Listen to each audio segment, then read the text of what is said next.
Test, test. Sorry, I'm not in control of server issues. I had everything signed up. I waited 50 minutes. In queue, and then the server crashes. Like 5 minutes into me running to where I was going to fish. So, as I just said in the chat, the show must go on.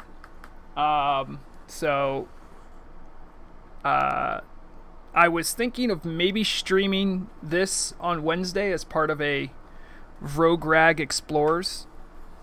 We'll do this for a while until I get enough word that the server's back online. Obviously, I'll still chat about stuff that's going on in the server, but we'll just have to make do with this. This is called Caravan Saga. It is a custom ROM hack of the GBA Fire Emblem game called Fire Emblem 8, The Sacred Stones. Generally, when I showcase random games, it's usually ones that are, for one, free, for two, have a nice community aspect to them, and, third, are interesting to see how much love a fan group can put into a certain thing. We'll do this until I get word that the server's somewhat stable. Is the game audio too loud? Are you guys hearing the game audio? All the tracks on this, I'm pretty sure, are custom.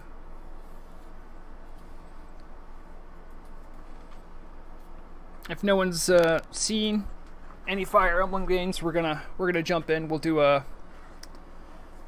little Iron Man run. I have played this a little bit just to see what it was like. I've watched other people play it. I'm a big fan of Fire Emblem games. I'm not the best at them. I just like the style.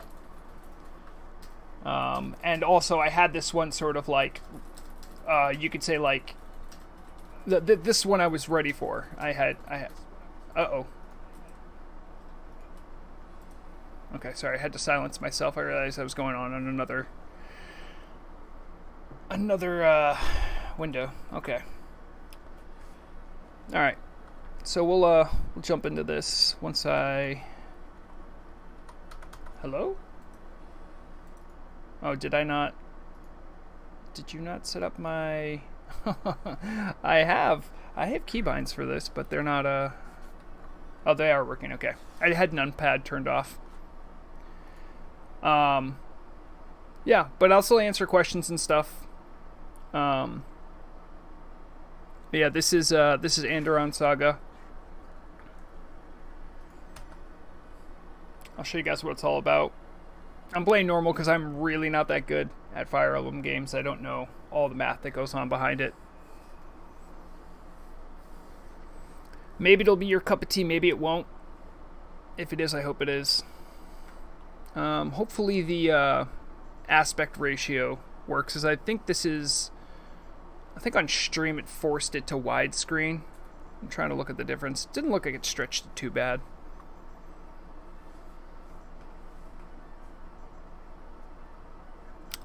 How was everyone's week? Thank you for dealing with this in our time of need.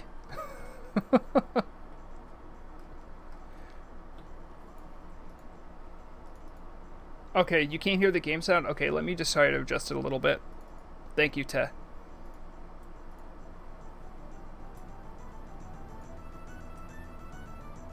You guys make it out a little bit now? It is GBA music, so it's not like the highest advanced level of music, but they kept it very honest to the original game. Okay, good. Just let me know if it's too loud. Just let me know. I'll see if I can adjust. I was not planning on streaming this. I was planning on streaming this. I was not planning on streaming this today.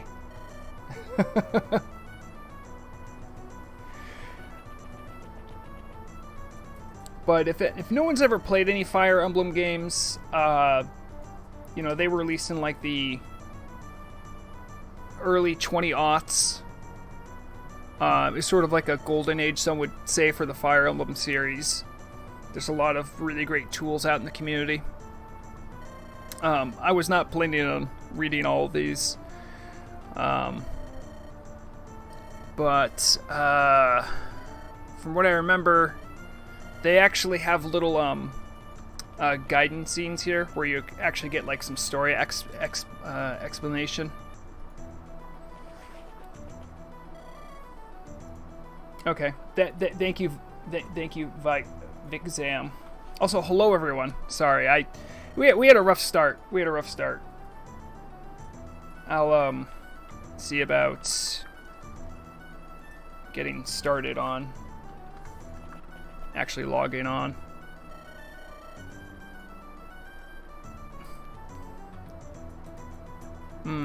Yeah, all I see is authenticating, so we'll see what happens with that.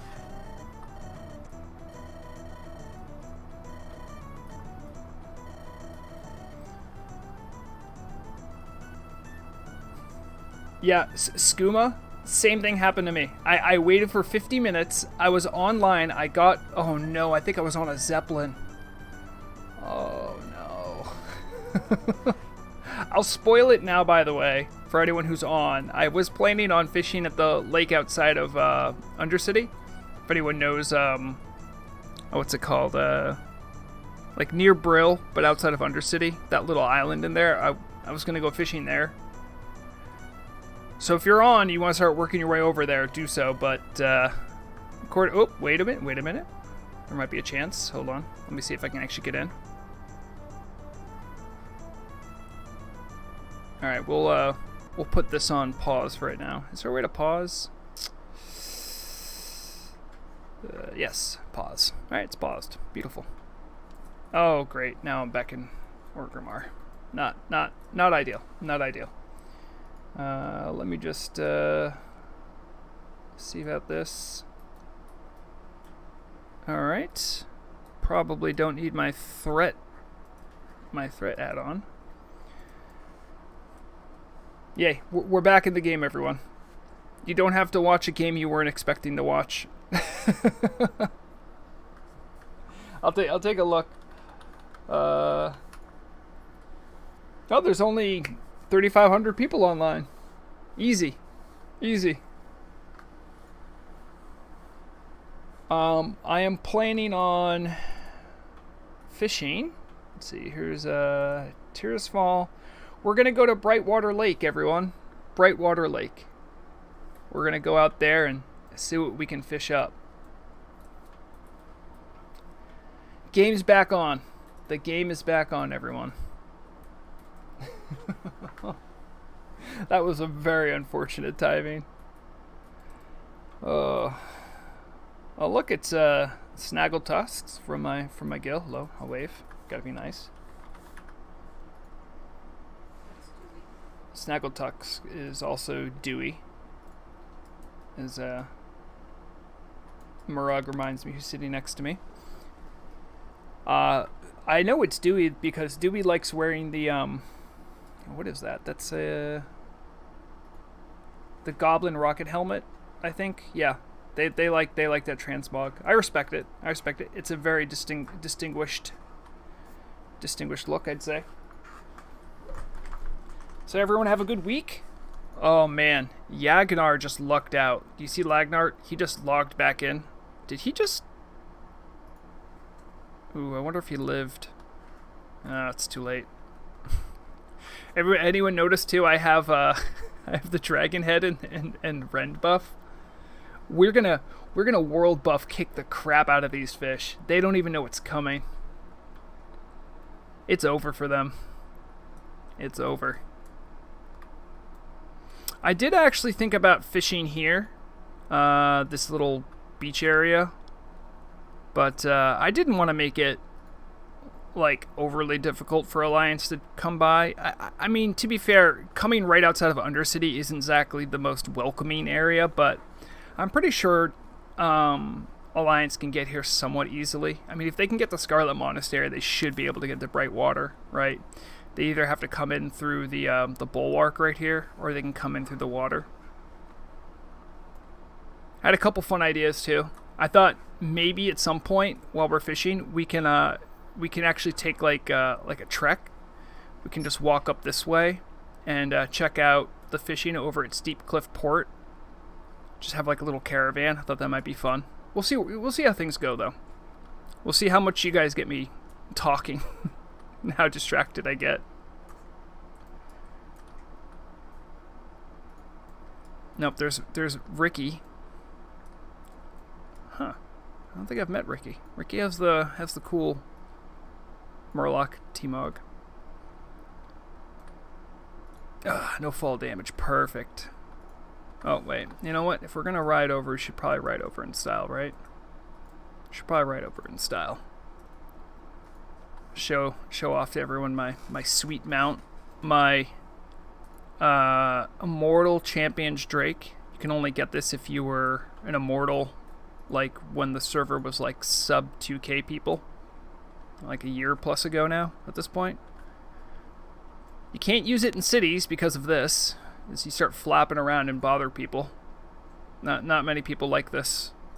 the big obnoxious mounts they just straight up forbid. Hello, Ricardin. I didn't even say hello to everyone. Sorry. Everything this week was kind of rushed, right? So I'm sorry if I didn't say hi to everyone. I don't know. Where do you think is like the best spot to fish? I kind of like this little inlet right here. Because I think there's like some quest givers or stuff over there. But I thought like somewhere right around here might be good. I can get a fishing boat out. I think I have a fishing boat. I'm almost fishing. Yes, I do. Beautiful. And I think I have mats for more in case anyone wants it. Probably should search for wood. Yep, I have extra wood. Beautiful. I can probably make another one right now. I should probably do that. Just to start the cooldown. Fishing boat. Oh wait, I don't think I can make one because I have one in my inventory. Right? They're like unique, so I'll put one down and I'll make one. Somewhere like right here. Just kind of not too far from the coast, so I can still wave hi to people. All right.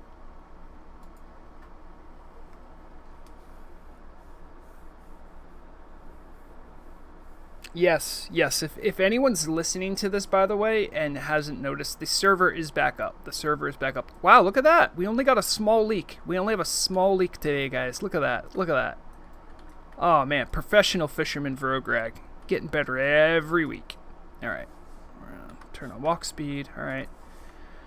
I'll pump out another fishing boat. Yeah, it did crash, Bobby, but there's only like 3,500 people on, so it's actually not that hard to get back on right now.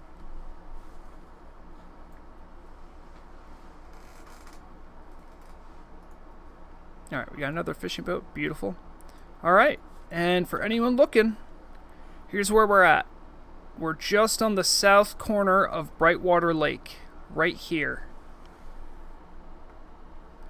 Right here in this beautiful little nugget of water.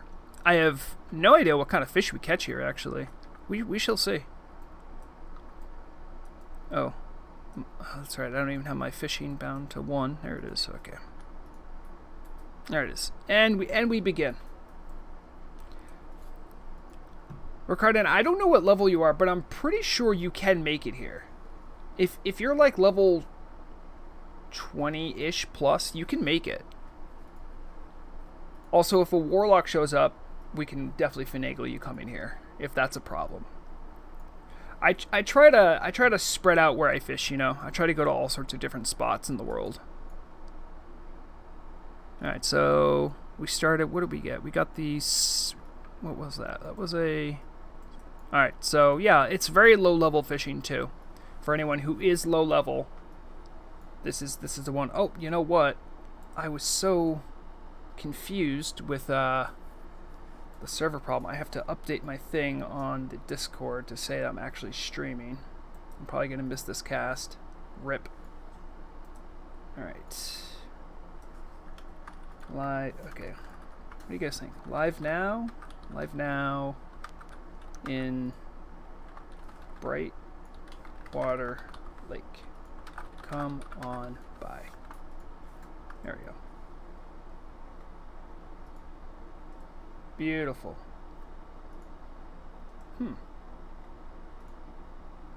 Alright, that looks good. That looks good, sorry. Okay, we're all set now. We're all set. People know that I'm live. Oh. Okay, so you're bummed about something else, Ricardin? You said, I'm really disappointed with the Turtle WoW team about their token refunded system. My little nephew that I just brought to the server made a mistake and spent 320 tokens to test cosmetic items and sadly thought that deleting the character they were returned and he loses them. So they only do that on hardcore tunes, I believe.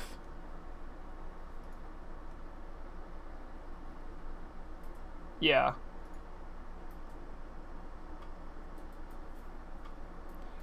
I could see, like, I mean, part of the problem is there's so many people on the server that it's hard for the GMs to keep up with everything.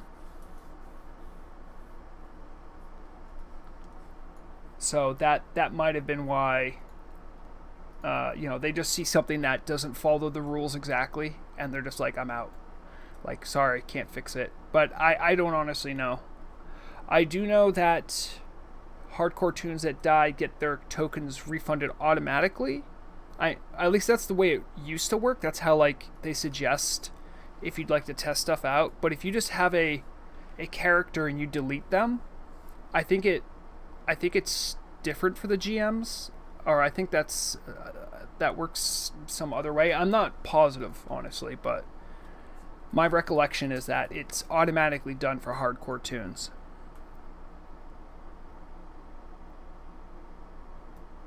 Oh, hey, what's up, Bladetta? Thanks for dropping by. Okay, so this is by the way, this is a raw long jaw mud snapper place. So there will be a weighted fish. There will be the 20-pound or whatever mud jaw, whatever it's called. I'm sorry that happened though.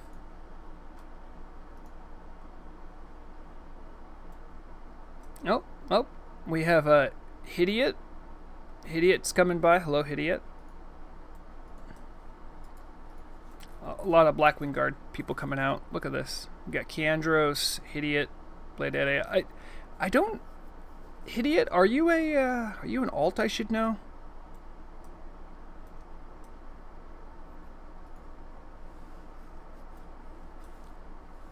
Maybe you are, maybe you're not. I don't know. You are allowed to fish. I think there's a fishing trainer somewhere around here. Okay, so Hidiot says you are an alt, but not one that I should know. Okay. Yeah, I know I'm not on when a lot of the European players are on. And also, there are some people that just like questing or like doing hardcore, and I don't get to rub shoulders with them a lot, so. That was a crazy queue to go through. 50 minutes into playing for 5 minutes into the server crashed. Also, Blade, if I do have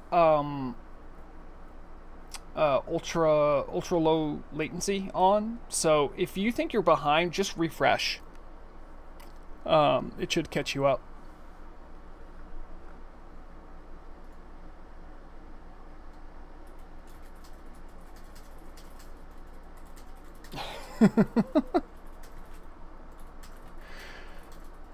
Recarded. Oh no. Saying you're gonna leave. What would I do with that, Ricardin? I had a... Have you seen the 4K Q Vrog? Insane. Yeah, I didn't see 4K. I saw... I think I saw 3.5K. And I know because I sat through it, and I'm going to keep repeating this because it drove me insane that I sat through it. It was 50 minutes for me. I sat all the way through it, was on for 5 minutes, and then the server crashed. To be fair, now the server queue should be tiny. There shouldn't even be one really. Well, it's up to 8,700, so we might get there again. But I think a lot of the Asian players, like East Asia, is probably going to bed now, so there should be more space opening up on the server.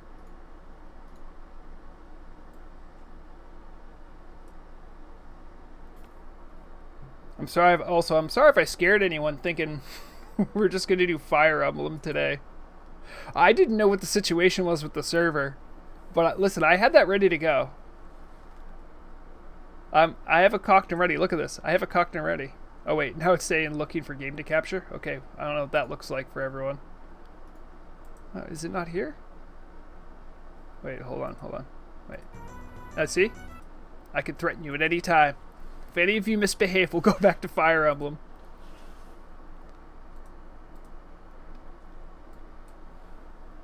But nah, I do want to stream that at some point to give it some more exposure. I think fan made mods and like people that put a lot of love and work into like their favorite franchise, which is very much like Turtle WoW, right? Like people put a lot of love and work into the server, and it makes it like a unique, emergent experience. And that was what would actually, you know what? Now that we don't have that going on, I should probably start up the music. Oh, okay, it might be a little loud. All right, how's the music?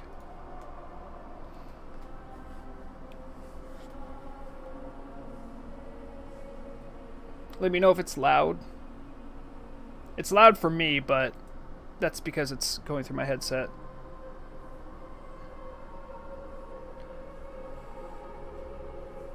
No, it's yeah, that shouldn't be too bad, right?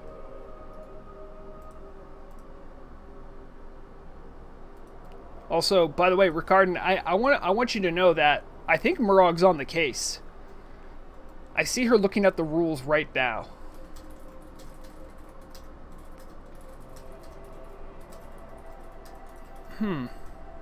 Maybe when I started stream, it didn't put me in ultra low latency. It looks like I am behind Murog a little bit, but sickly looking fish is one of the best fish to catch in the game, Blade. I don't care what anyone else says. But can you guys actually hear the music? Is that working for everyone? Or it's really quiet now. Now's a bad time to ask.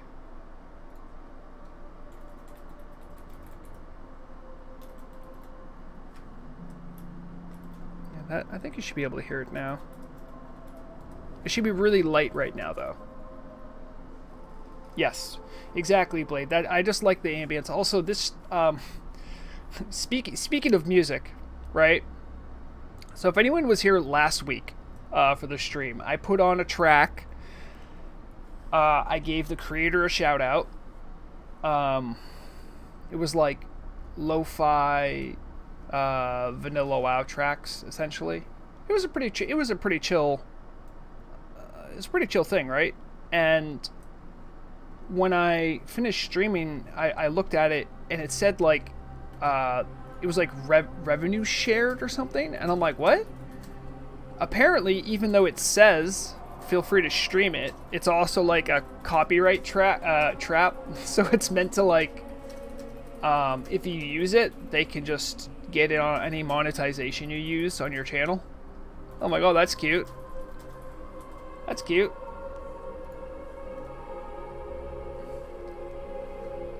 So I'm just gonna play game music from the game because I don't want to play games with that. Not like I make tons of money off the stream. I think since I got YouTube partnership like 3 weeks ago, I think I'm up to like $30 from ad revenue. So it's not like Boku bucks, you know. It's enough to feed my... I mean, maybe I can use it towards turtle coins. I don't even get that money either, because I think the way YouTube works is they don't burst it unless you make like $100. At least in America. Might be different nations that have different laws, but and the amount of steps I had to go through to do all that, like they have my photo ID, they have my social security card, I had to put in they mailed a PIN number to me to triple verify my address. And I'm like, guys, we're talking $5 a video. It's not crazy. Is this music from what's going on here? Is this actually vanilla music? Maybe it is, and I just don't listen to the music enough. Hold on, I'm looking up the track list. I don't think I recognize that track. Oh, that's Undead Inn music? Okay. You can understand I don't spend a lot of time at the Undead Inns. I don't really go to many inns. It sounds almost like a Minecraft track now.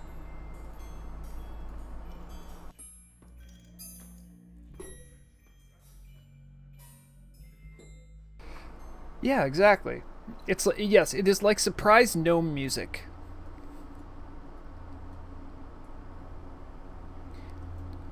It's crazy to think that track is supposed to be comparable to the in music from the Alliance side, because that is just a good track. The cheery, the jaunty music of an Elwyn Forest Inn. That one slaps no matter where you are. That one's just a good track. Meanwhile, Forsaken get whatever that was. But then you have classics like this playing, and it all works out.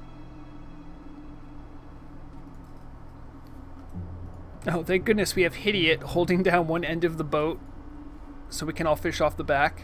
Thank you, Hidiot.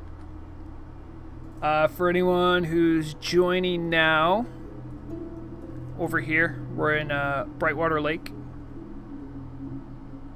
Keandros got the old team... What? I think I've seen someone with that item before. Old Teamster's Skull. Looks like someone didn't like this guy. Are there more joke items in here? Did I get one? I don't think I haven't been fishing extremely proficiently. Alright, the 10-pound mud snapper. That's what we like to see. Listen, if you want the 10 gold prize pot at the end, you want to catch those to be in the running. I don't think I caught it. Nope, I have not caught a Teamster Skull yet.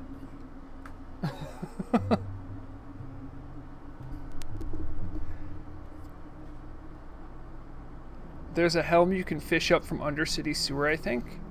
Yeah, I think there is. It's not all teach me your ways, Master Fishslayer.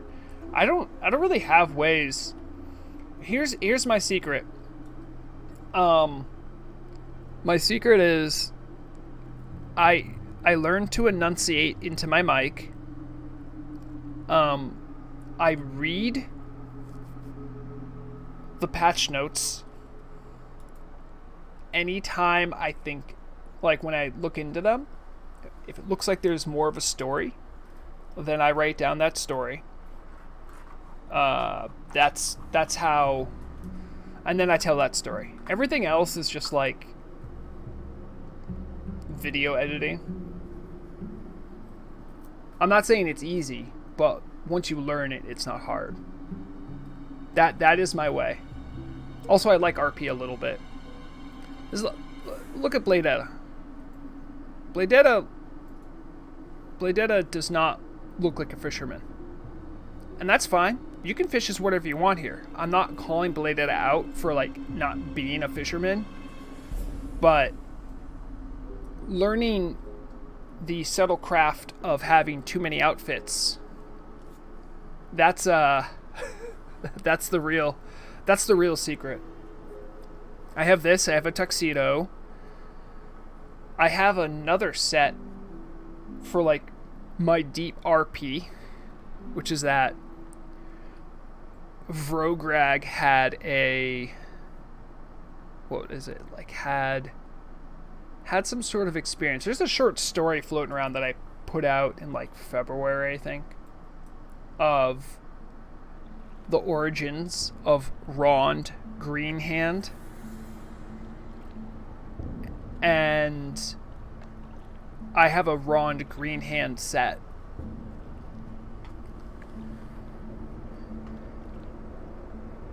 The Rond Greenhand set, it's very green. It started as a joke, too. Oh, look, I got an old skull. It's not a Teamster skull, though. It's just an old skull. Okay.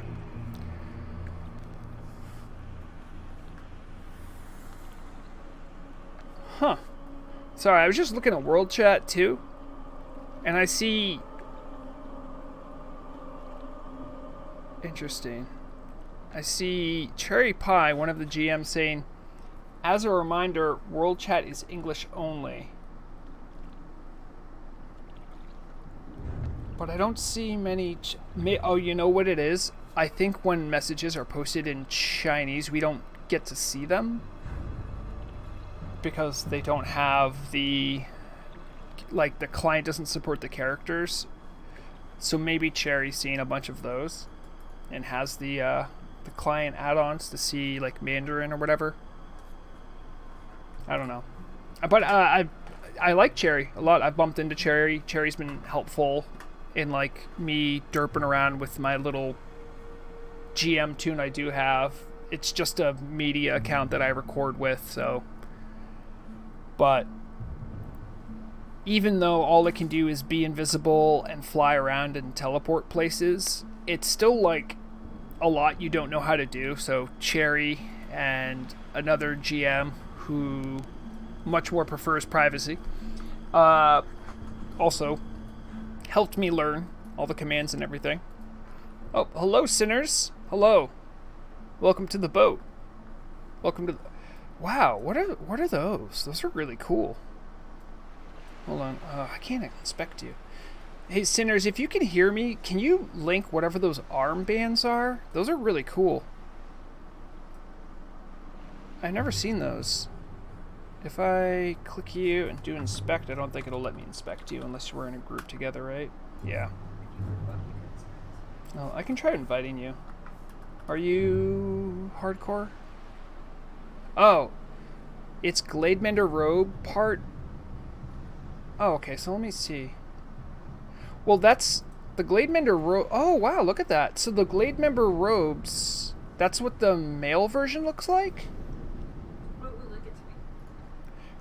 Oh, I'm gonna link this to Murog, because Murog's curious now, too. There you go. I'm gonna see what it looks like on female tunes. Alright, so there's a top on the Glademenders. Oh, no, I'm wearing a shirt. Oh, okay.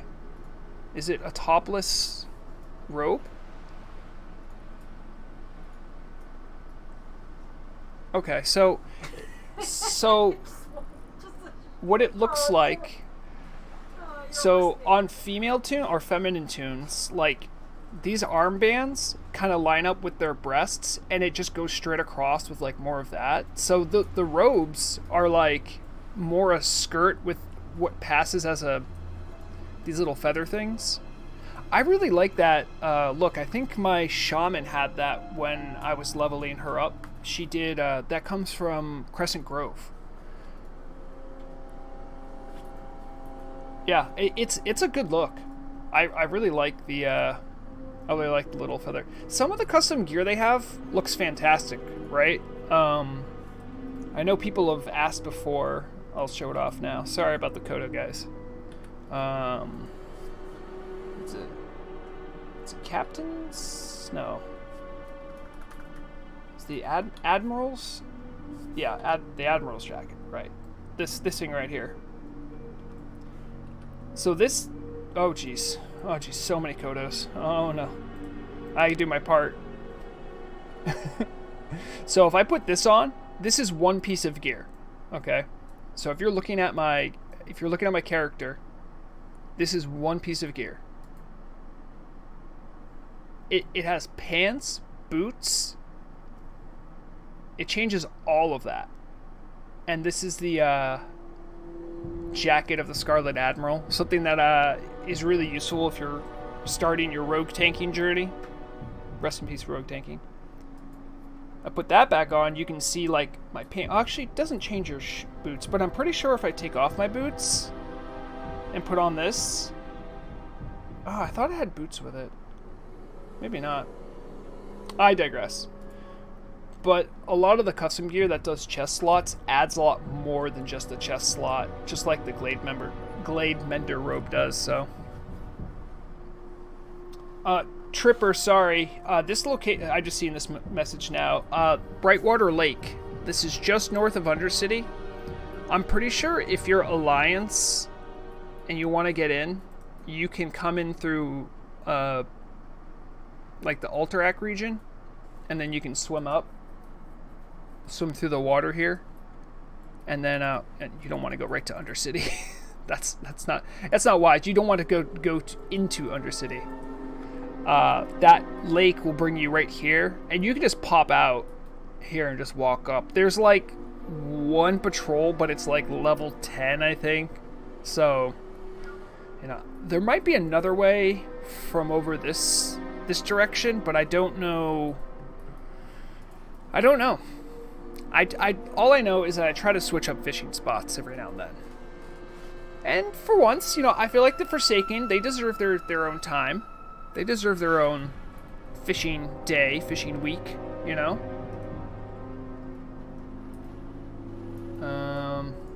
Topless fishing with Vrograg. Yes. Icy Grill says, what you doing in my swamp? I don't think this is a swamp. This might be controversial, but I don't think this lake is a swamp.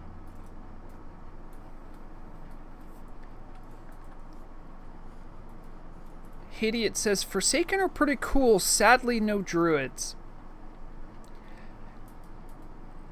There would be a stronger argument for Forsaken druids if there were human druids.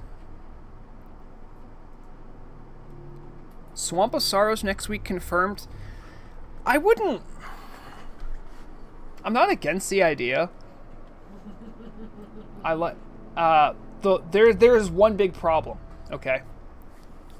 I have mentioned Swamp of Sorrows. Now that I have mentioned it, there's probably at least one sleeper cell somewhere in this chat or somewhere near me that is from Blacktooth Grin that has heard that.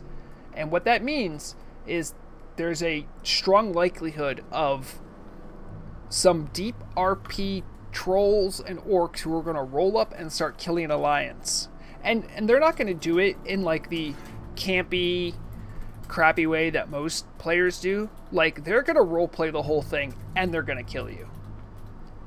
And if I'm being honest, they've done more to make Swamp of Sorrows their swamp than probably anyone else has. That's why they have a huge base.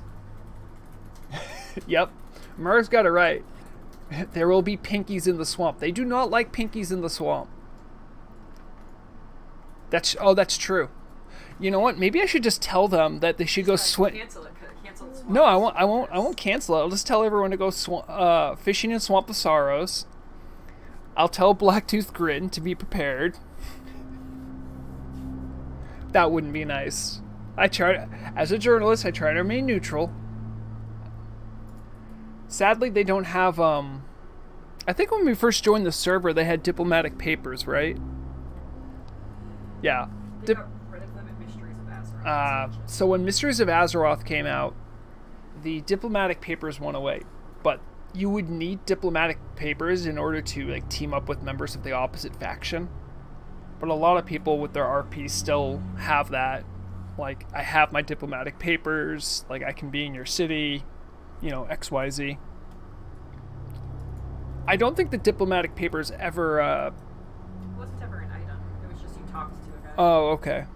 And it didn't, you would still die if you went to another city, right? Yeah. I'm pretty sure. They just built it in to be yeah. automatic. Okay. Like Murrug, a character, talks about having them because that's part Yeah. of their character.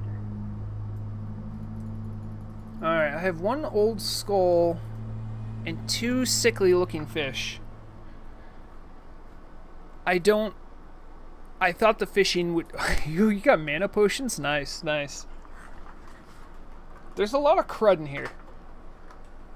I feel like we're doing the Forsaken a solid by fishing the trash out of their lake.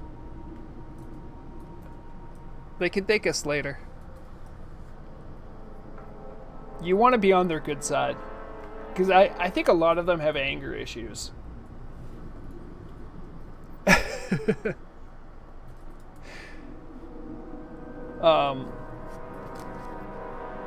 Not that I will dox or name any names, but a certain Forsaken mage that I know of got in some trouble with the law, it would seem.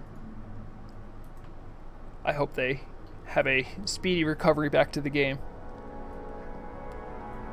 I have no idea what went on with that, but there was just a notice that, like, hey, won't be able to make it back on the game for a little bit, and mention something about the police. And all that goes through my head. I'm like, man, maybe those Forsaken do have anger issues. Murak's telling me that was, yeah. I understand this. I didn't name any names. If they know, they know. I won't confirm or deny anything. Maybe if they're watching, hi. If you're not, that's cool too.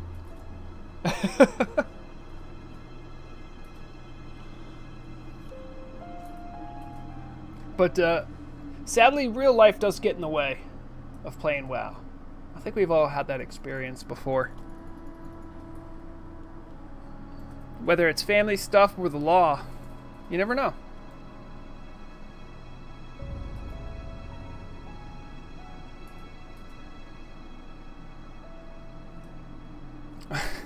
Blade Dead is saying, my alt has been on the Ratchet Booty Bay boat since the server came back up. Yeah, I was worried that...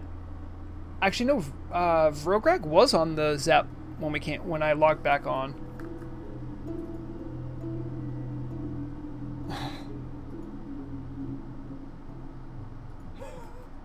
I hope they're doing okay. Hope they're not getting dizzy going back and forth. Oh, man. Every time I look back, I keep going like, oh, it's Drew. Drew's not here. And it's unfair of me because druids look different between the Night Elf and the Tauren. So every time I see a Tauren bear, I think it's Drew. Because they look identical. I wish there was more they could do to differentiate themselves. Like, I know Boomkins can wear, like, they can actually have, like, a weapon they hold. Bears don't get to do that. So it's really hard to tell them apart. That is coming soon. Yeah, I've heard someone say something about... They're getting, like, new appearances. Yeah, they're having, like, new glyphs. Yeah. I will admit, there have been times when something visually or mechanically has looked so cool that I've wanted to do it. And when I saw shaman, like Tauren shaman, that did water walking and plains running, so they would like essentially be at epic mount speed while going over the water. When I saw that, I'm like, I need to make a Tauren shaman. That was like the genesis of my shaman. And this, like, the reason I want to make a druid is because I really like, they have that orca glyph. Has anyone seen it? I think it's in the store, right? I think it's glyphs. This. I literally would make a druid just for this. Orcas are so cool. And to be fair, the seal is pretty ugly. I don't think any druid would refute that. Now, just because... I mean, you wouldn't even get to use it that much either, would you? Druid would be really funny if you could get Sulfurous and go Boomkin. Well, they can get the hammer, right? Yeah. Oh, good point. Yeah, Keandros, thank you. if anyone's hearing this and hasn't seen the announcement, the sale is on, which means everything is worth half the amount of turtle coins. So when you donate for the turtle coins, they still cost the same amount, but like this normally would be 100 turtle coins. Most people look at stuff like, where is it? Yeah, like this mailbox would normally be 200, but now it's 100. So the sale is on. So if you have turtle coins, if you were thinking about getting turtle coins, now is the time. I don't think the tree druids, they don't have the yeah, you don't get to see their weapon, correct? I'm pretty sure they don't. They don't show it off. Oh, did my chat die? I can't tell. Let me see. No, okay. You guys have just been quiet. All right. Just making sure. Okay. Oh, hello, hey ho. Hello. Good to see you. Gotta do a wave.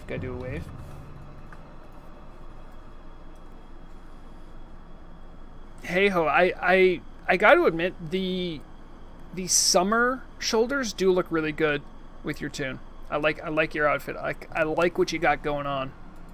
It's beautiful. Thank you, Tilladon. I don't know if you're coming or going. Good to see you. I think they can fish because that doesn't count as combat. I might be wrong. Yeah, see, it works. This is secretly why it's not a secret, but the quote unquote metagame of fishing, right? Shamans are the best fishers. There's not even a competition. They have the ability to do farsight, and they have the ability to walk on water. And on this server, if they're Tauren, they can do plane striding and walk on water. So they can scope out the best fishing pools, get there immediately and fish, and then immediately turn whenever they need to. Druids are second best because they have the swim form. They might be close tied with like a hunter, because I think hunters can wear, well, hunters have the farsight thing too, which might give them a leg up over druids.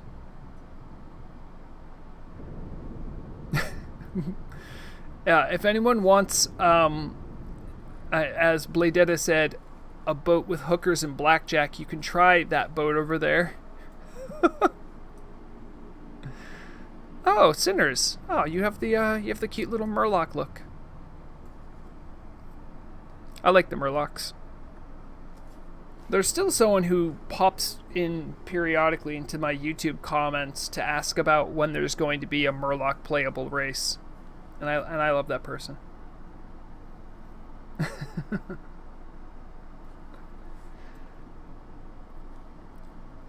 Hey ho, you don't gotta call Blade Dead out like that. They know. Oh man. So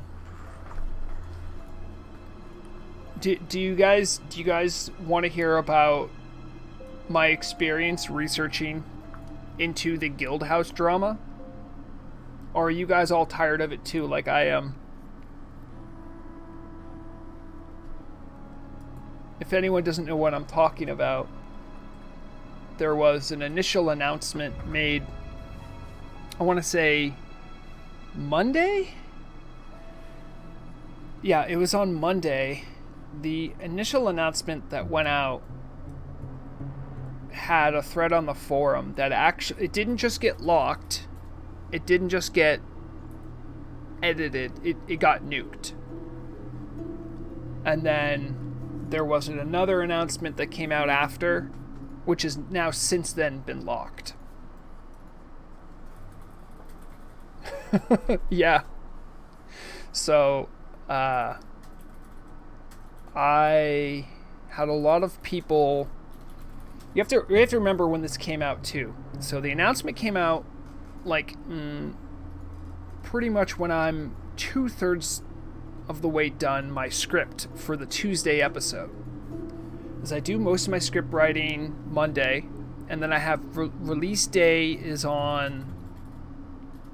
I do all the production on Tuesday, so I had to sort of write something that was accurate as quickly as possible, because any news about guild houses certainly is something that's newsworthy. I had a lot of people that I wouldn't say complained. I think most of the commenters that mentioned it were pretty mature about it and understand that it's sort of a complicated issue. But people were thirsty for the drama. I will tell you that much. And most people know that I don't normally care for interpersonal drama, even if it's between like server officials and players. Unless it's from a very official point of view and it's a sign of like corruption, I tend not to touch on interpersonal stuff. And that's not just because I try to cop out on things. It's because it's very difficult to get an accurate picture of really what happened. I'm not going to name any names here, but at some point during this last week, I had some private conversations with some people that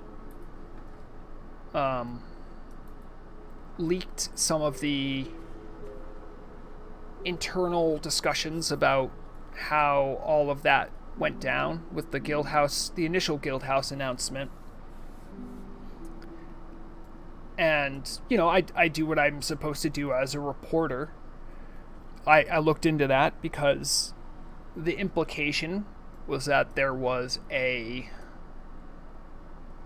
conspiracy, or there was like the misleading. I think what that person was trying to get across is that there was purposely misleading statements, and that the change was sort of because the official word, right, is that after the initial announcement, the official word is that announcement wasn't supposed to see the light of day. It was supposed to be a very early draft, and they didn't think they were even going to be able to remove guild houses. So the original post was nuked because not only was there a lot of inflammatory language in there, but also because the information in it was erroneous. So that's fair, right? If, you know, you're like a corporation and your PR firm says something, so like try to put it in like an analogy. If you're part of a grocery chain and your PR firm puts out an announcement that we're no longer going to be selling bananas, and everyone who reads that says, "What? We like bananas. Please keep bananas." And then they're like, "That wasn't supposed, like that was out of context. We were just talking about ways we could maybe fix the banana issue," or, you know, something like that, something that's much more nuanced, right? So my understanding from official sources is there were mistakes with the announcement, and what was initially said was not what was supposed to come out. And then I had other people saying, no, that's what they intended all along, and it was only pushback that made them change course. And you can see now where it's already getting a dynamic where it's like, this is like interpersonal drama. So I spent a good amount of time talking with this person who leaked stuff, and then I spent time talking to, you know, Acalix, who's essentially their PR person, to be like, hey, I have this, it says this, can you explain to me how this happened? And then I even talked to the woman herself, Torta, who further explained things. And you know what? After all of that, all I came away with is that I really don't like reporting drama. It's like I am so turned off by the whole thing at this point that I don't even... I think all I'm going to do for the next episode is just mention that there is no plans to remove guild bases. And that's it. Because I just... People are annoying. People are just tough to report on. Yes, exactly. The facts that matter to people. Because I don't think people care necessarily about a messed up announcement. They want to know like what's actually going to happen. The only part of the story that is sort of borderline important, I would argue, is that if I had verifiable proof that there was indeed a conspiracy to make the entire server believe that they had never planned to do something, which, by the way, the burden of proof for that, the level of proof you need to prove that is like insane. Because proving intention is super hard. It's really difficult. Like, you need multiple pieces of evidence saying something to the contrary. And what I had was, I guess, like, not only could it be subjective, but also you have to interpret it in a certain way as well. Thank you. Candrus, you get it. Turtle WoW is not a tabloid rag. If you want to deal with tabloids, you don't have to go far, just stop playing WoW. Because that's what a majority of news media is nowadays. So, sorry, I'm all fired up. I'm all fired up about this, because it took a lot of time of my week having these conversations. I'm not mad at anyone. I'm just mad at how these kind of stories always end up going. And now that I've had a couple nights of sleep on it, I'm much more in the feeling of, no, I'm just not. I just don't care about... I do care about the interpersonal stuff, but I don't care to report on it. So, okay, sorry. I've been ranting for a while. Let me get back to some people that ask questions. I don't know when you ask these questions, so I apologize, but,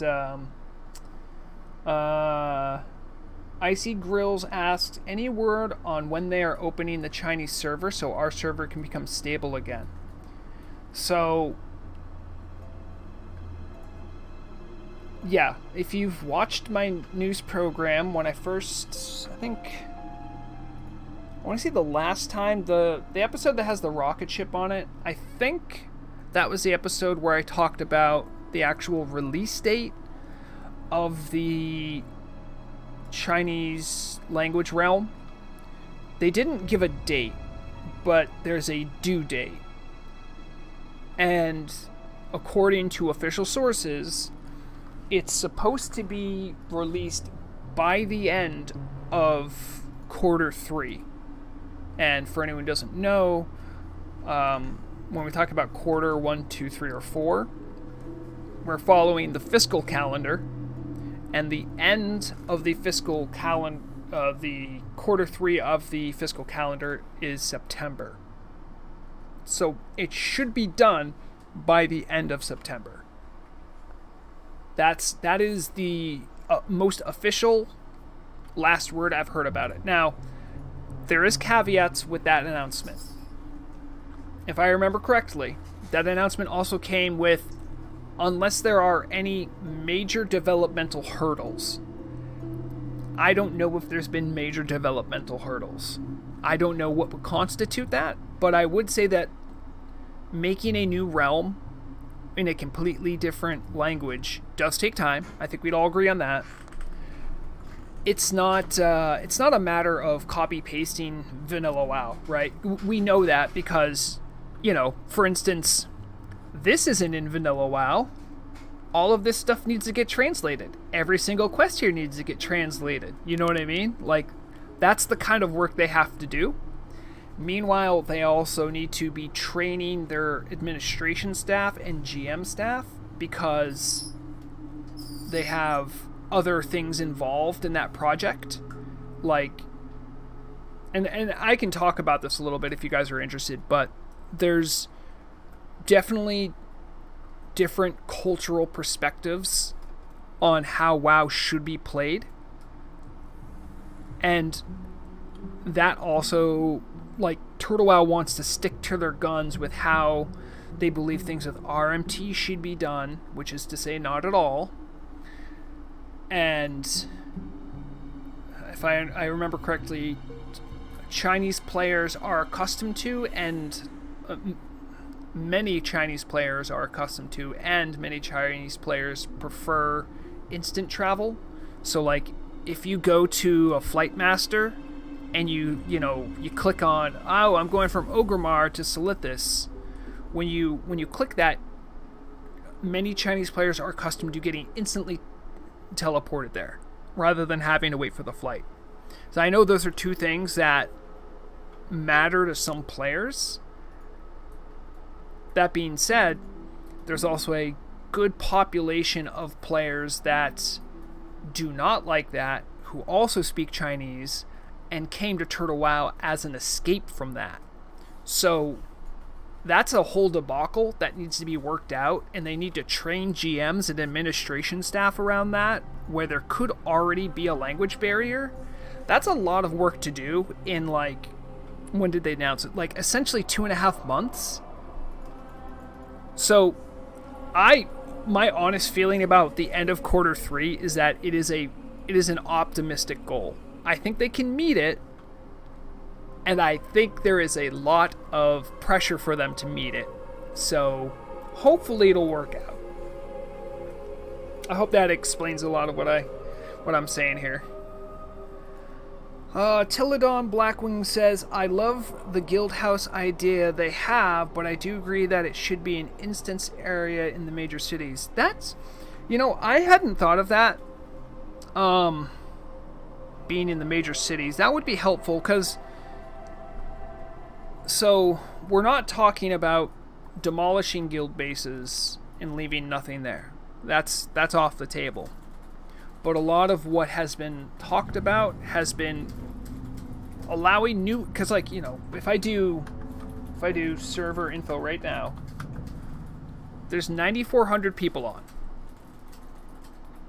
I guarantee you a plurality of them do not have a guild base. Is that fair? No, it's really not. And I'll tell you why it's not fair. Because it's not just a matter of veteran players getting the advantage, because I do believe veteran players deserve an advantage for being an early adopter, being here from, being essentially an early supporter. I definitely think there should be an advantage to that. That being said, though, if you go to their, hold on, let me see if I can bring this up. If they go to, here it is, my browser. I gotta bring up my browser. Is that the right one? There it is, okay. So if we go to Turtle WoW's main page, turtlewow.org, and we look at the features, we can see all sorts of things. And one of them should be, unless I've changed it, gameplay features, guild vaults. I'm pretty sure they have a part for guild bases. Am I crazy? I remember I saw this. It is somewhere here. Guild bases.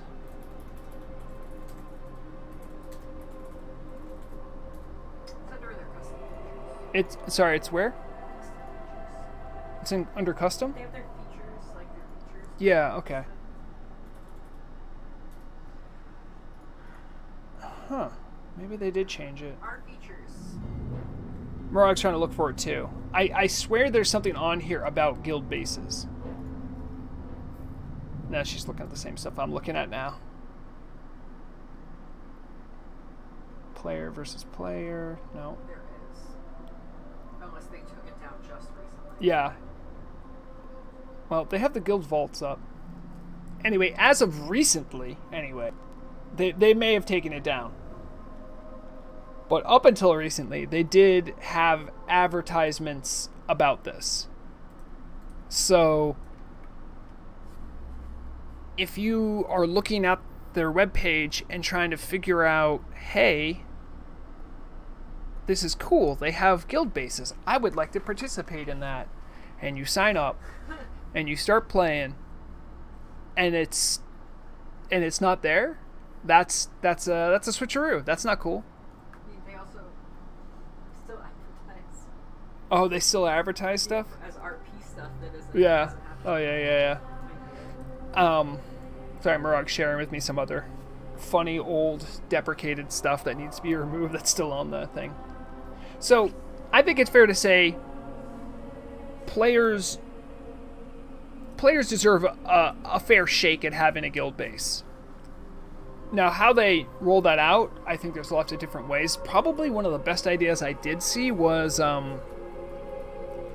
giving each guild base, whether it's in the real world or whether it's in Caverns of Time, giving that guild base a hearthstone or like an innkeeper.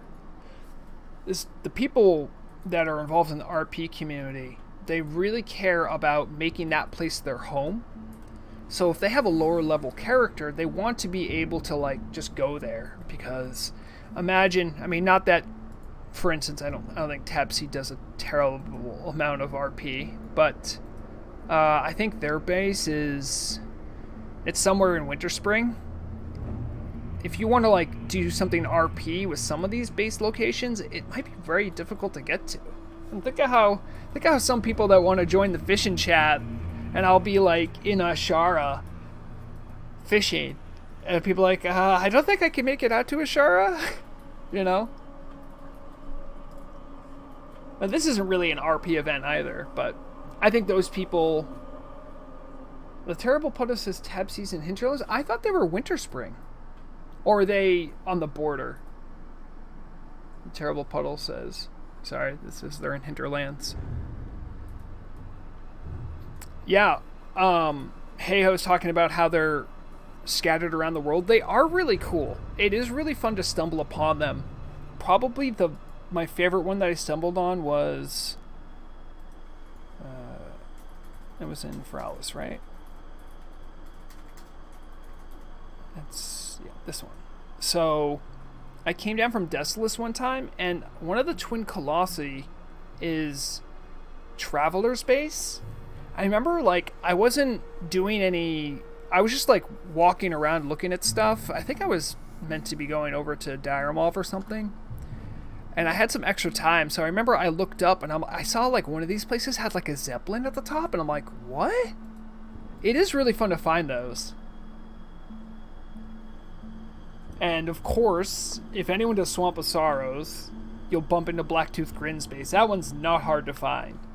In fact, you're more likely to get confused by it as a horde, because the look of it looks a lot like how Stonard looks. So you'll think you're in another part of Stonard until you're inside. Then you're like, this doesn't look like Stonard at all. Okay.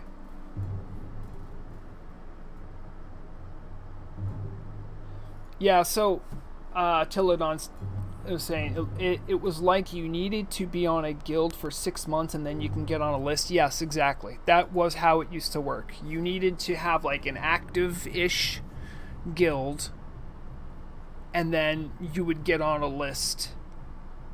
And then one of the RPGMs would work to bring in assets and work with your guild leadership on understanding what kind of a base you wanted. And for a lot of guilds, that was a fun process. For other guilds that were much more PvE-centric, it was sort of a depressing prospect for the RPGMs, because I'm not going to name names here, but it would be like, oh, we don't care what you make, just make it a mercenary camp. and just throw it near whatever instance that we want to have easy access to. And that's when it started to not feel so good for some of the GMs.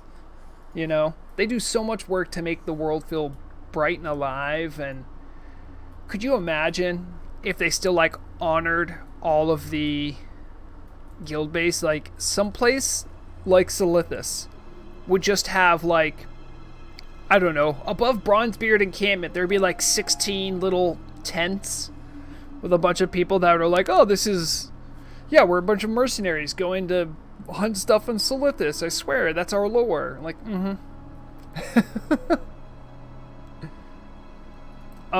Christian, Murog is not Murdog.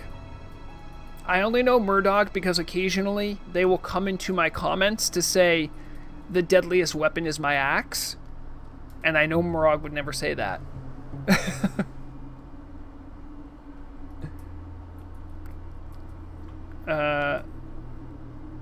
Icy Grill says they should make an instance area for guild housing. I think that's what they're going to end up doing.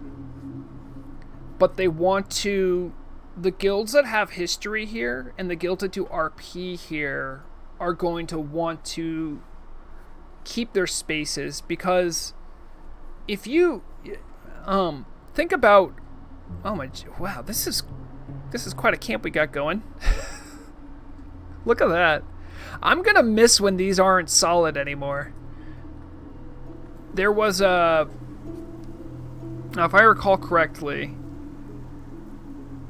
I was going to say role players are kind of like large predators in that they need a lot of room to flourish. They need spaces. They need like area to work in, to like kind of work on their craft.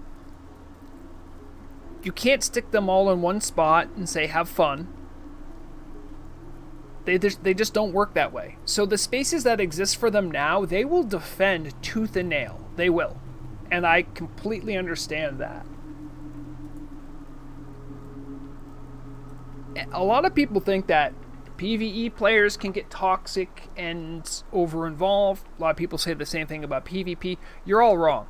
And if anyone saw screenshots of that initial announcement that administration put out about what they were not planning to do, but said it looked like they were going to do about guild housing, the RP community like went berserk. They were not happy. And they are really cool. They are probably the coolest people, but if you take away their home, they'll defend it like it was their home, because it kind of is. I think I have another boat. I don't think my timer's up, though. Yeah, 60 minutes. We can go over to Blade Deado's boat.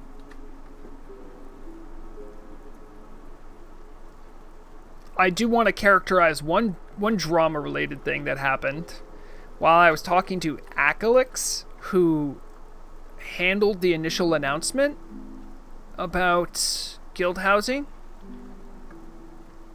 Someone actually, not only was some very unkind things said towards Acalix, who, by the way, is a human being and deserves to be treated like one, someone tried to send an IP grabber to Acalix.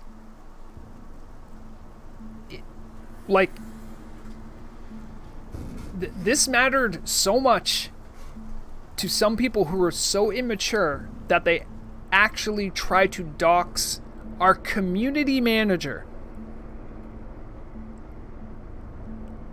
And if I'm being real, when I was thinking about how I might want to handle the story of guild houses, or if I wanted to handle it, one reason I didn't want to talk about the drama of it was because I didn't want to encourage people overreacting, getting a response they want, because I do not want to encourage that. And that seriously went through my head. I'm like, wow, so these people flipped out and then management changed their mind. And it's like, no, that's not what happened. That announcement should have never come out. It was a mistake. We apologized for the mistake. And we're still treated like persona non grata.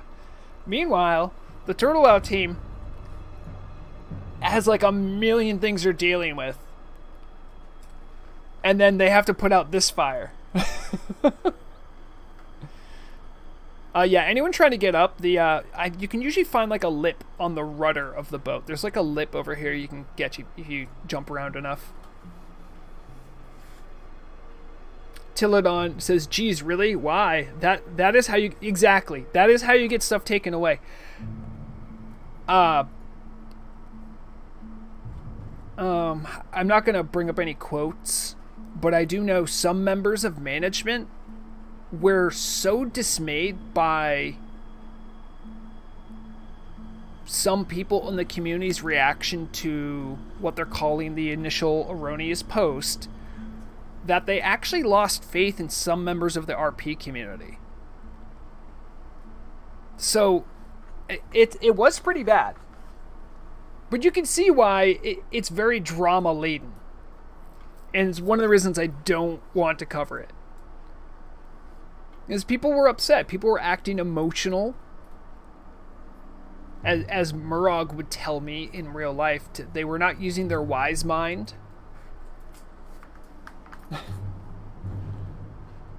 The Terrible Puddle says, did the guild base for Hard Knocks before I left, and we just wanted it near AQ and... Yeah, exactly. That kind of attitude, that would bum out an RPGM. When you're just like, I just want it near a flight point. It's like, well, how does that have to do with your guild lore? And I'm not trying to assign right or wrong, because they never said when they made guild bases that it's only for RP or it's only for PvE. They never said that. The assumption is that there's some amount of RP going on an RP server. So that would, you would assume as much, but I know for Blackwing Guard, our lore is such that we are fighting against the denizens of Black Rock Mountain. We are servants of the Red Dragonflight. Although our lore doesn't... Our lore says that is true. However, we can't officially say we're part of the Red Dragonflight because a lot of them are still in hiding. Because in the current point in lore, that's important. A lot of the Dragonflights don't want to be out and about for various reasons. And I remember when I first started Blackwing Guard, I actually worked with one of our co-GMs to write up an attunement for members of our guild who were going to raid with us. And the attunement was we would have to go to Mount Hyjal over here. They would have to do the winter spring jump or whatever it is to pop in here, go all the way up to Nordrassil. They would have to imbibe the potion, which was just a potion of water breathing, and swim to the bottom of the taproot of Nordrassil and come back up, and they would be cleansed and able to serve Blackwing Guard. Like, that was actually something that the guild did early on. So the reason the base is situated there is because there's the Blackwing Guard wants to see if they can rehabilitate some of the corrupted members of the Black Dragonflight that are there. Yeah. Keandros, I actually would like to do it again. I think my shaman would be a good person to lead that ceremony, because Obamswim's actual lore is that she's a servant of the Red Dragonflight, so she might be a good person for that.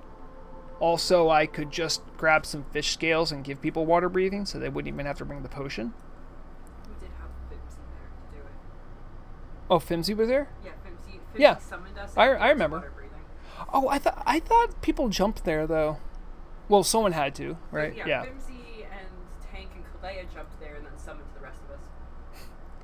You see, Blade, that attitude is exactly why there are cynical people within the RP community that says the PvE community doesn't want to interact with them. And I think that that is sometimes true. And RP should never be compulsory. But it's fun to do. I think it's fun to do.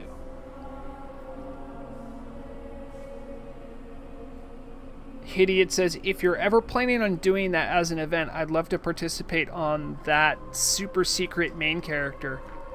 I could do an event. I'm pretty busy because I like late Sunday and Monday is script writing day, Tuesday is production day, Wednesday is when I get some gear together and consumes to do AQ40. Thursday I have tabletop, Friday I have tabletop, and then here we are at Saturday. I could do writing if someone needs me to write it up for them. I keep a pretty busy schedule in the game.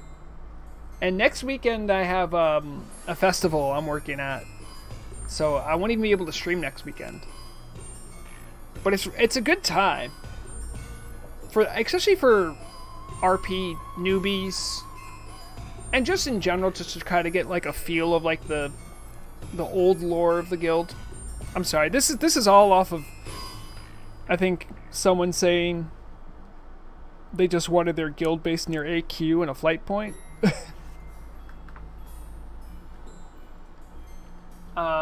Let's see. Oh, hello, P. Simathides, WoW Classic Turkey.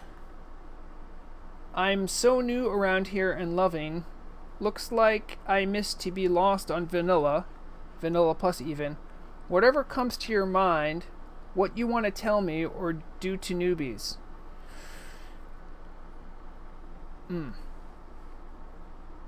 I don't think I fully understand what you're saying. And that's okay. I appreciate your attempt. I mean, what I was talking about was what we used to do for new people who went raiding with us in Blackwing Guard. Then that was just an event. They're new to WoW. Oh, you're just new to WoW in general?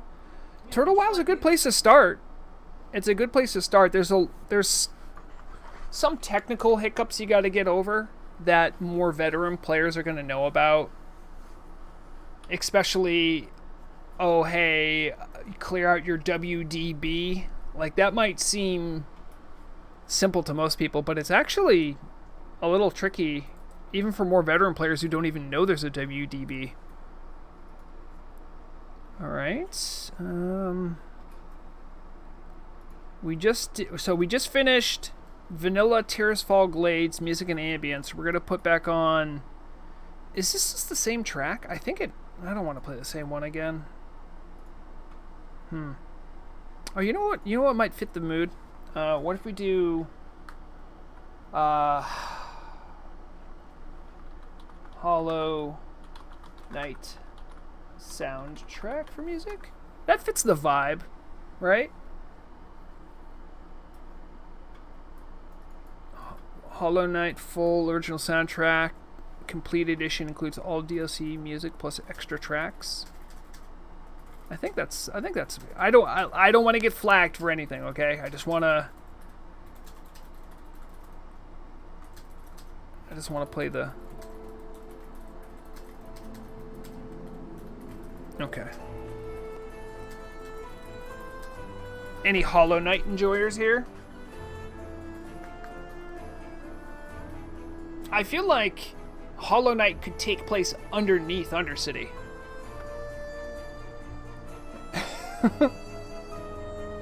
I might change it back to something WoW related. That's a little loud. Turn it down a little bit.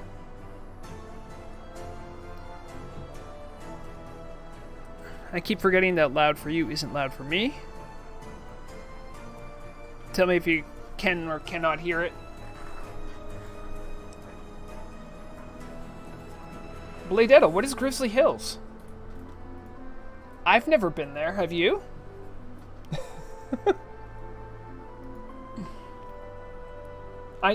Yes, Blade, I know it's Wrath. I know. Okay, good. Thank you, Keandros.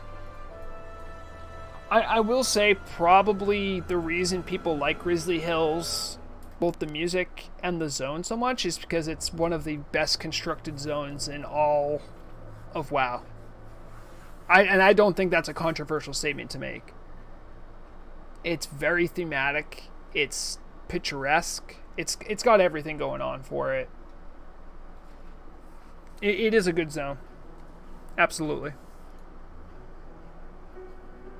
It's literally one of the few zones that I feel it feels like it fits more in a different, like an earlier version of the game. I will say I do like the I like Terracar Forest in TBC. You think that's what Mulgore should have been? That doesn't really fit the lore, because Taurns like having a lot of grassy area to graze on. Aesthetically, yes. There are some parts that, yeah, I agree. Yeah, you're not wrong.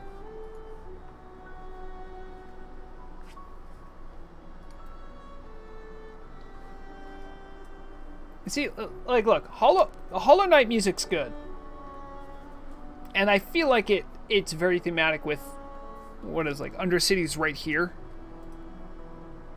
It's a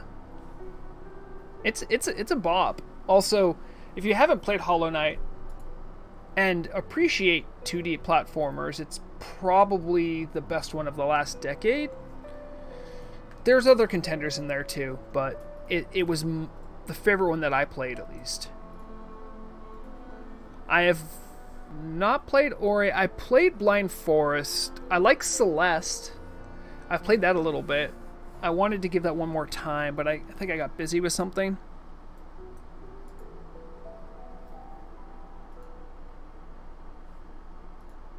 Hopefully the AC in the background isn't loud. I don't think you guys can hear it. Be hard for me to ask Murag if she can hear it, because she's in the same room with me.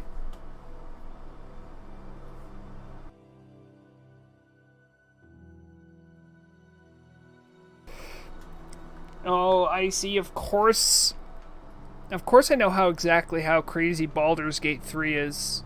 My wife and I, Murag, we've played Divinity 1 Original Sin and Divinity 2 Original Sin in both privately and on co-op. We're big fans of Larian. Murag is arguably a fangirl of Larian. And y'all might not know about me more personally, but I am very against the current industry standard of pre-purchases, like pre-ordering something. I haven't done a pre-order outside of Baldur's Gate for anything since, like, Skyrim? So I'm about a once a decade a pre-orderer. I think maybe we did that with Divinity Original Sins. We did that with 2. Okay, yeah. We backed 2 on Kickstarter. But in general, before I pre-order anything, I heavily vet. Like, you need to be an industry darling and have a really good record before I'd even consider it. My pre-order track record is sterling. It was Skyrim. Before that was Minecraft. Divinity Original Sin 2 and Baldur's Gate 3. I believe are the only games I've ever pre-ordered. I am very reluctant to do so because I'm sure everyone's aware of companies that like releasing half-baked games. And to this day, by the way, my investment of $15 in a Minecraft beta key has been my best gaming investment ever. For dollars of money spent for return on how much I've played it.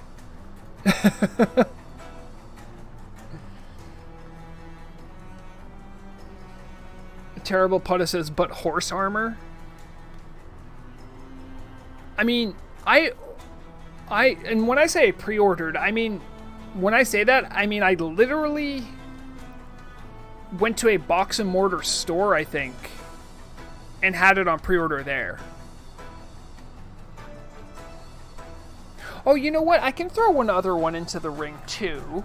I did buy a beta of Cube World, which there's a whole story of that stuff there too.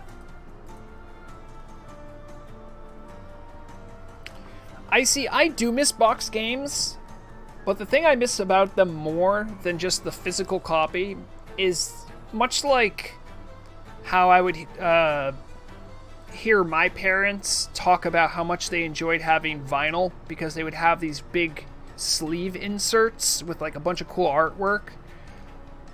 I miss having instruction manuals that would have like lore and stuff in them. I think games really... It's somehow nice to have, like, some kind of, like, out-of-game object that can help get you more immersed in a game. Oh, hello, Rint? You're not dying, Rint. Don't be so dramatic. You know what, Tilladon, I did, back in the day... What was that, 2008? I did go to a midnight release for Wrath of the Lich King.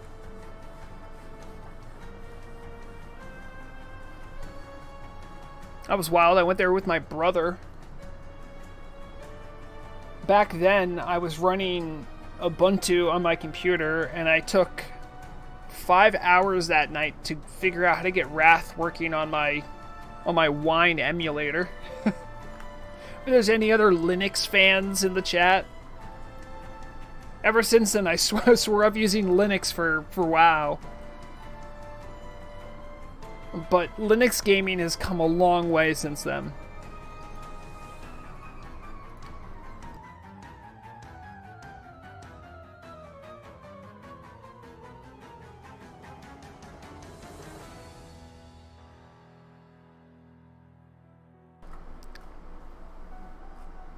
By the way, that is a really good name for a hunter pet. That's a snake. Just 3 S's next to each other. Wait a minute, is that... Wait, does he Guru Blade here? Guru's here. Wait, where's Guru? Guru? What happened? Wait, Morag, am I crazy? Guru Blade wasn't always a night elf.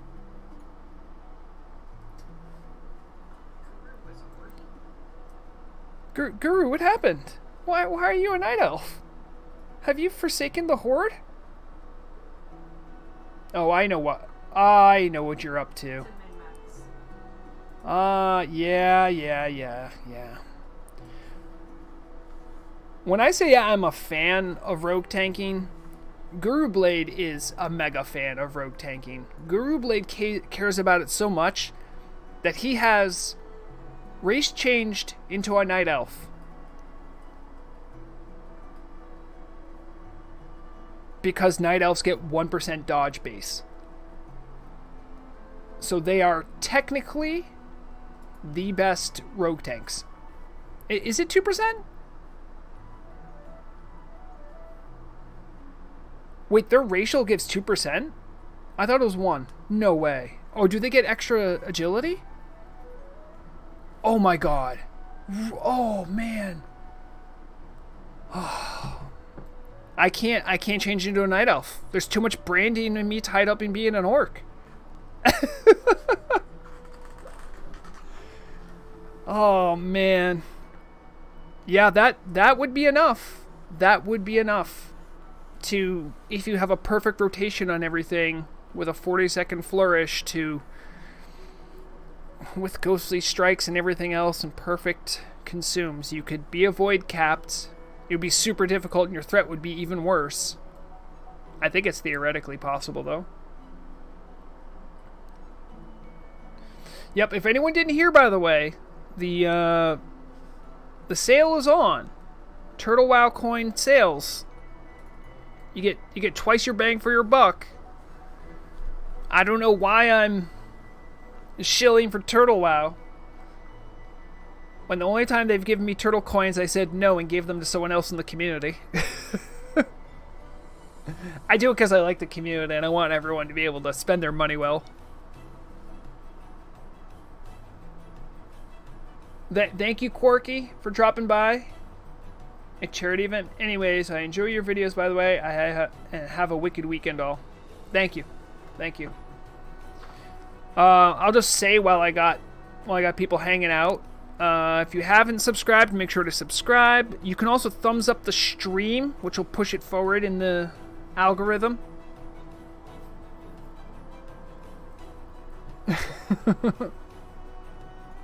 Sorry, I'm just seeing. So it's there's a disturbing amount of rogue tanks on this boat, because there's myself, Bladetta has done it, and Guru as well. Let's see, that's Maladath and the AQ-20 class dagger. Maladath is, believe it or not, a BIS rogue tank weapon, because it has parry on it. It's really good. Rint can't tank? Aw, don't make fun of Rint. Don't be mean. It was I think it was last weekend. Was it last weekend we did it without rogue tanking? We did Nax? Yeah, we did Nax without rogue tanking. Yeah. Only one night cleared. It was yeah, it was last weekend. I felt like a proud parent. I watched my raid team finally grow up and do patchwork without rogue tanking, and watch them do it Vesuvius without rogue tanking. I was very proud of them. They've made it a long way, and they did great. They did great. I was very proud of them. And I was sad because I wasn't tanking anymore. And now that I'm no longer rogue tanking, now I have nothing to justify why I go to Nax, because it's certainly not my damage. I am not the best DPS rogue there is. I try, but I don't know. I lose focus really quickly, and I think you have to have focus a lot as a melee to do good DPS.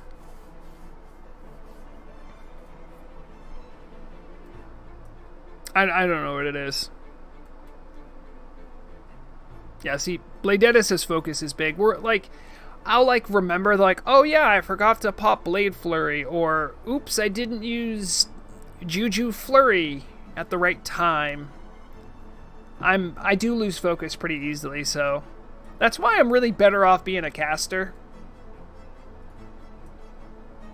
I've been having a crisis of my raiding main recently, because I am pretty far progressed with Vrograg. I'll be up soon-ish for the big KT weapons like Gressel and Kiss. Kiss of the Spider. Those are big items that rogues always want. Well, at least the sword rogues. But I'm having a lot of fun playing on my Elemental Shaman, which I find a lot more engaging at times than doing rogue stuff. So I don't know what I want to keep doing.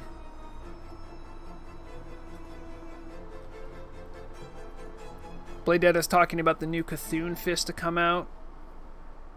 I've always wanted to do I have the Blackwing Layer main hand fist. Sorry about crowding the boat here, I'll just show it off. They made fists a lot better on the server. It's under weapons, right? I should be able to find it. Right here. Claw of the Black Drake. Let's just take a look at this bad boy. Wait, do I have it equipped? Do I have to... Oh, look at that thing. That's from BWL. That's your best main hand for fist right now? If I get the Saf off hands And the ash skin belts, rogues can do really good fist damage. I think it's still beaten out by swords, because swords has like the bonus hits they get. But still, it's really fun, and they made the talent trees better. If you look right here, close quarters combat, this used to just do daggers, but this one gives daggers and fists, and if I remember correctly too,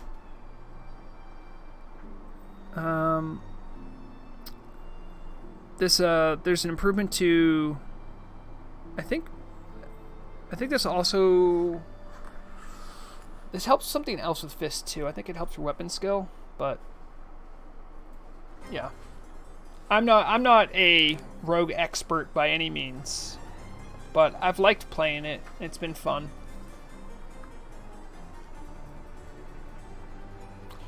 You know, Tilladon, I understand that fists have oftentimes been a joke, but because you can get weapon skill, I'll show you the other thing that matters for like the meta. It's called the ash skin belts right here. This bad boy right here. This is a decent, it's not like your best belt in the game, but it gives a +5 to fist weapons for your skill, which will really reduce your glancing blow penalty, because you also get weapon skill through the talent tree. So it's actually not that bad. Again, I don't think it can outpace something like Gressel, right? But it's really good. Man, this track's pretty intense. I was hoping for something more laid back. What's going on? Let's just jump ahead. Alright, fine. We'll just do Silver Pine. We'll do Silver Pine Forest soundtrack.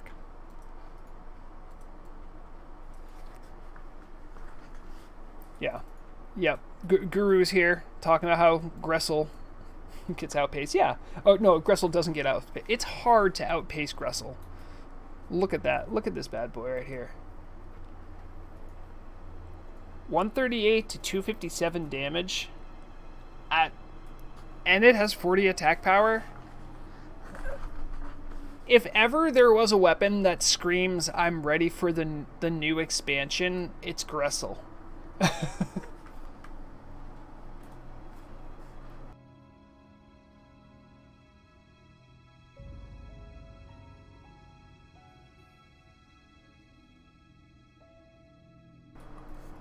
Bladetta says, if I get that Cthulhu Fist with my Sap Fist, I'll literally need both THC and Gressel to replace. Yeah, I honestly think I'm gonna try. I mean, I need Kiss, right? Everyone wants Kiss of the Spider, because regardless of what weapon spec you go with, you still want that. But beyond that, I think if I get the Saf offhand, I might just let it go. So many other players want Gressel and the Hungering Cold, and I have enough that, like, I might as well just be combat fists, and I'm okay with that. You get to a certain point, and I'm sorry if this is boring for people that don't raid. I get it, but I do, so I'm usually, and also I have Guru here, who was in many ways my guru with rogue tanking. So I like talking about rogue stuff when he's around.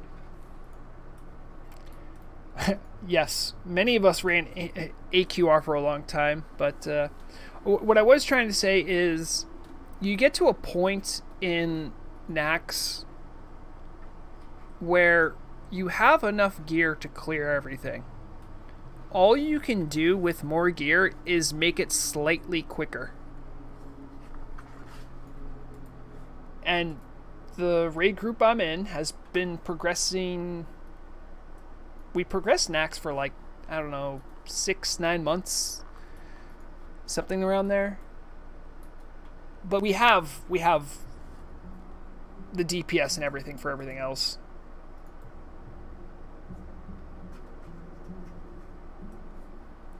More gear, more fun in AV. Well, if you know, sinners, if you enjoy PvP, I would agree with you. I always reference this, but if anyone's seen what I quote unquote do in PvP, it's not great. Yeah, Keandros, I actually have a Fell Striker. I needed it when I saw it drop because I was trying to get daggers for Veil Straws because I didn't have any good daggers. I'm like, oh, that's a really good dagger. I'll need on that. And I don't think anyone in the group really wanted it either. Like, someone was overgeared and they needed it too. But I understand Fell Striker is good because it does like a guaranteed proc crit thing, which is really nice. So, yeah. I still use Alcor Sunraiser for Fire Maw when I do Fire Maw because it has fire resist on it. And yeah, I have I think I have Mixness Fang as well. I have done nothing with daggers, but here's my Mixness Fang, which, by the way, they will be improving this. They will be changing it and making it better in the patch that's supposed to come out. Here's my Harbinger of Doom, and I should have a Fell Striker, right? There it is. Oh, it's right here. See? Chance on hit. All attacks are guaranteed to land and will be critical strikes for the next 3 seconds. That's a pretty good effect. I think this is meant to be an offhand, but I don't really know.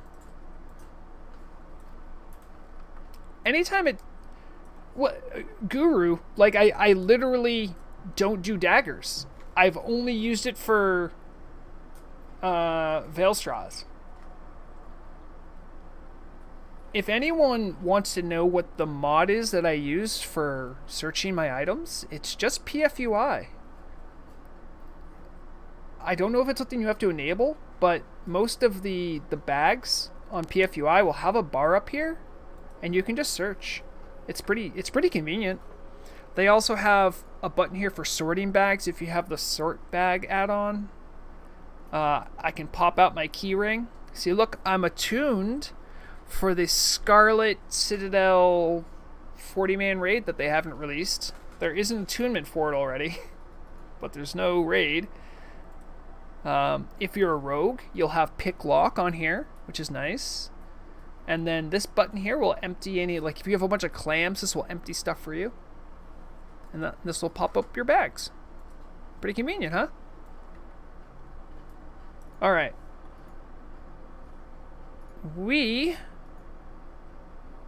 I wanted to do this. Alright. Anyone who is who's here, we're going to go fish somewhere else. We're gonna go on a little journey.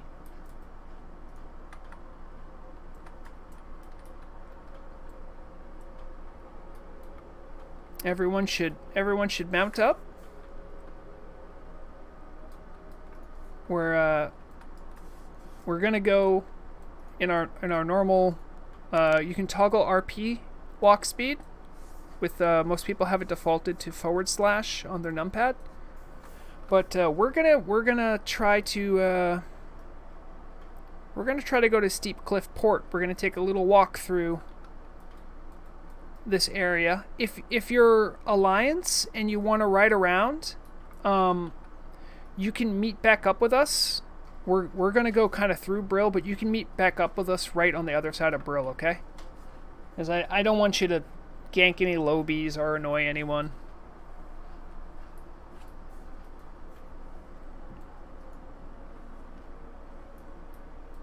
Yes.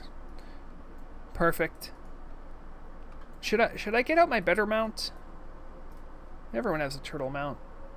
But the nice part about doing the RP walk speed is people who don't have mounts, like our little bear friend here, they can keep pace with us.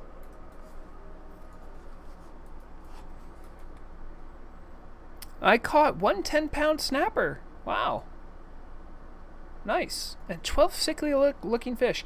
I hope they make a recipe with this. Wouldn't that be fun? Yeah, my bag space needs are there for multiple reasons. One is that I like RPing and having fun costumes, and the other one is because I've done rogue tanking, so I have a lot of like accessory gear. So I need space to hold all that. I've been on the server for a while though, and generally, Murag and I try to like give the amount of money we would have given to Blizzard. Like a monthly donation, we give that to Turtle WoW. And over time, you start to like run out of things to get, or things that you want to bother getting. So that's right. Keandros is right. I actually. Well, you know what? Horde people, we'll walk through. If you're Horde, we'll walk through Brill. We'll meet up with the Alliance people on the other side. And make sure to wave and say hi to everyone. I just say Keandra says, when I first met Vrograg, he gave me the first and only friendly sap. That's right. I like using sap just to say hello to people. That's the best way to use sap. Because it doesn't hurt them.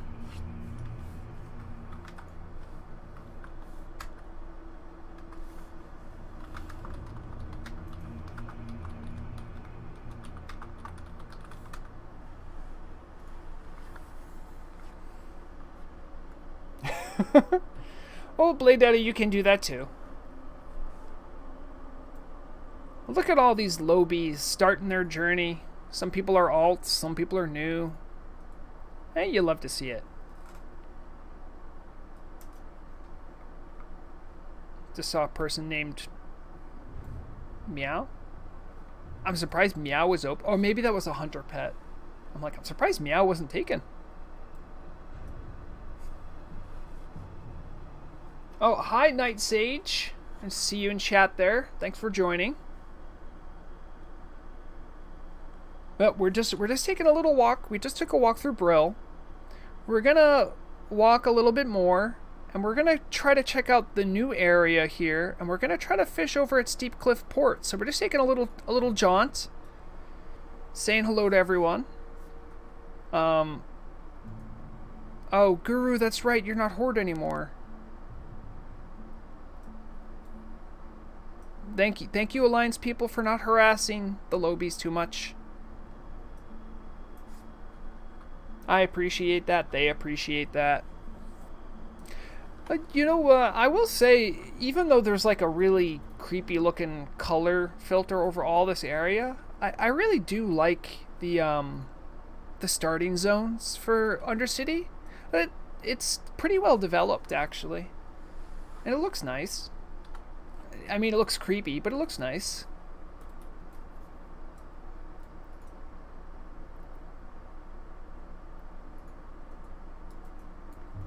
Oh, okay. I thought there was another ARP here. It's just a Death Guard. Oh, careful, Alliance. That person might attack you. Yep.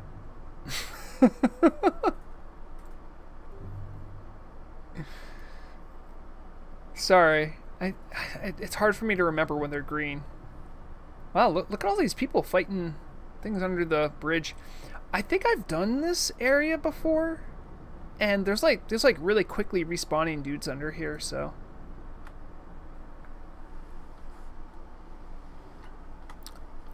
Idiot, listen. We try to have a neutral policy about hatred and bigotry, even if it's against the knife ears.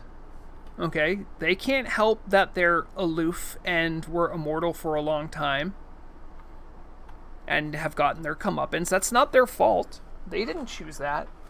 In fact, the High Elves didn't choose a lot about what's happened to them recently. I didn't listen. I'm sorry. I realize that is a hateful term, and if you look. Orcs do have sharp ears too. Okay? So I feel like orcs can have a right to say the word too. Well, what about gnomes? And it's interesting, gnomes rarely come to fishing. No, gnomes are weird in that, like, I think from the development point of view, it's kind of weird that they were just kind of tacked on. They feel more tacked on, I guess. Oh, look, there's Gordo. Anyone who's done this area, this is a quest giver for you. So Alliance, don't kill him. As Rint goes off and probably tries to kill him. He is a quest giver. I'm right, right? Oh, sorry, I someone asked, what are we doing? Riding to a new fishing spot. You can join too. Oh, yeah. It is the guy that does the doom. This guy wants your doom weed. That's pretty cool. I think they're like right here, right? That little thing right there, that's doom weed.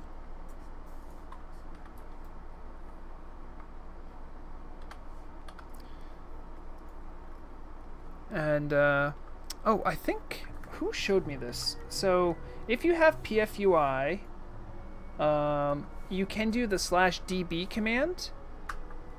And then, /db, and that's farming, I think. I wish I could remember how to see it. But anyone who's done gardening, I believe the area right here counts as a gardening zone, which is useful to know.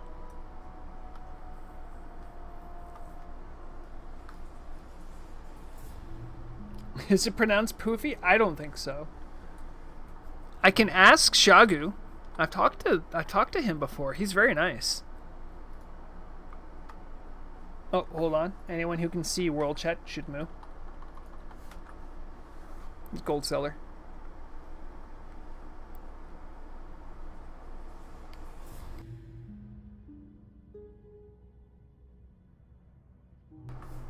Oh, good job. Looks like Cherry was right on top of it. I told you, Cherry's one of the good ones. She's one of the good GMs.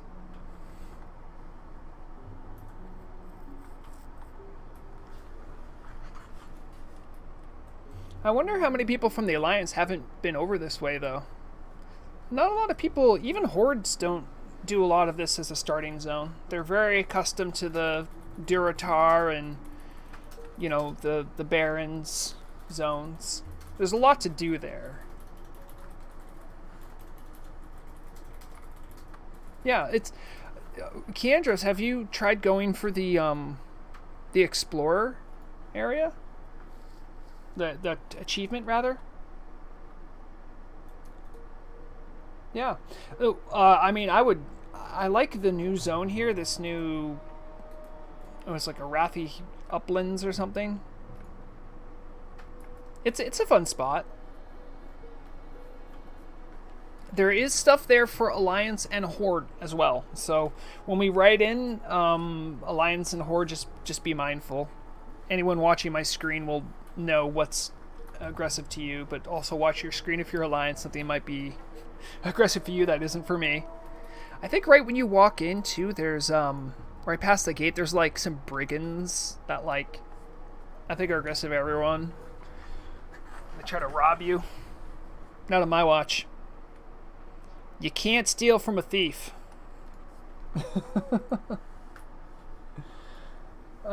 Tat Von Mass says don't smoke the doomweed, bad for your health. Probably true.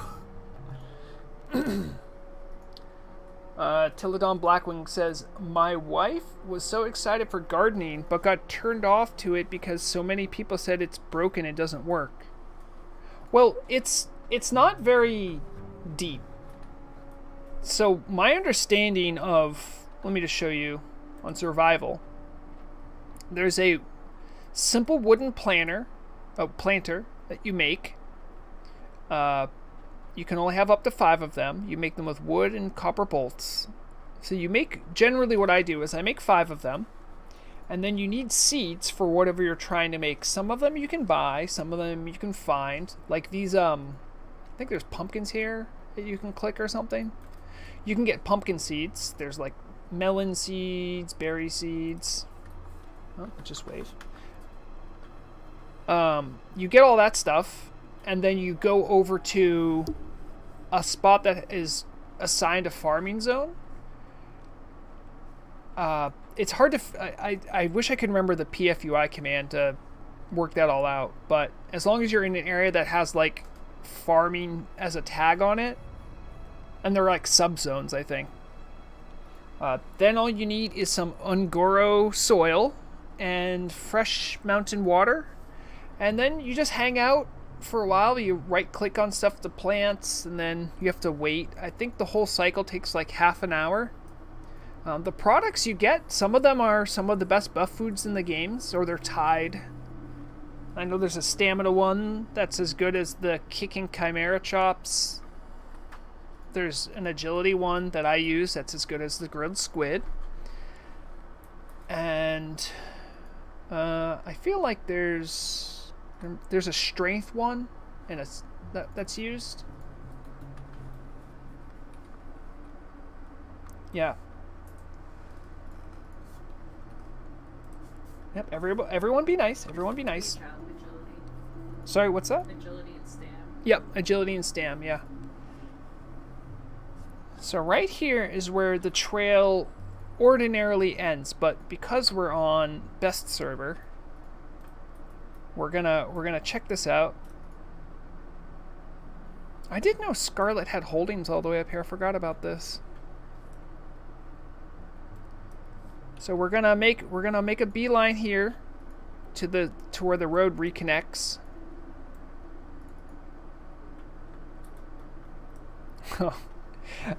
Yeah. I don't really have anything personally against I just see some people talking about Alex. I don't have anything personally against him. He just spent a lot of his efforts in the past talking very negatively about Turtle WoW, and I've just seen him streaming Turtle WoW a lot recently. So like I think it's great if he had like a change of heart about the server. But I just feel like when you spend a lot of time saying very dismissive things about the server for like a year plus, and then when it gets really popular, just start streaming there, it just, I don't know. Again, people can change their opinions or whatever, and that's fine. But he did take my Teddy Fear video very out of context, and kind of farmed it for drama, which I responded to like in the comments there. And, you know, stuff died down there. But outside of that, like, you know, there's different audiences for everything. And, you know, if you like Alex, it's fine. But I definitely think we appeal to different populations within the people who play WoW. So, it's not like a competition thing.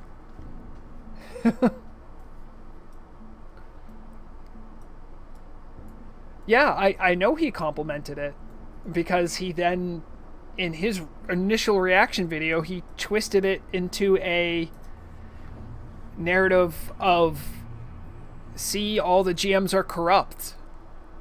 And that literally wasn't the thesis statement of the video.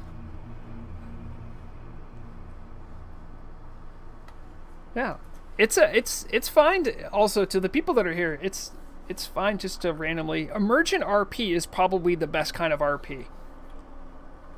Hold on. Glad to have you here, friend. We're gonna fish up some big stuff. Also, because we have some lobies with us, I would appreciate it if any of the higher level characters just keep an eye out, because there might be some stuff that might aggro, so just defend them. It's not the fish you catch, It's the friends you make. Yeah, I think so. Our route, now that we're here, we're going to stay on the main road. We're not going to take any of the paths, and we're going to go right into Steep Cliff Port. I didn't think about this, but there's a chance that Steep Cliff Port might be a forsaken town, but I don't think there's any high-level NPCs there. So if anyone's worried and is allianced, we'll scout it out. And it should be safe. These are the robbers right here. The rogue enforcer. Those are the guys that can attack you if you come here for leveling. Oh, sorry. I was trying to hit numlock and I hit /.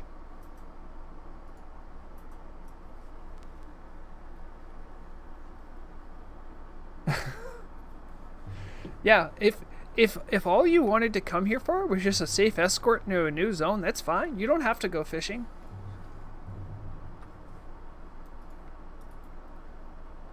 Tell me it would be inappropriate to pass the group. No.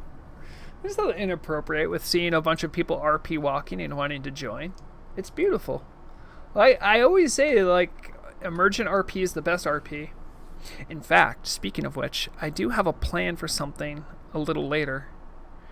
I don't know if I'll do this for a video or if I'll do it for stream, but I have a Grimoire Dark Portal.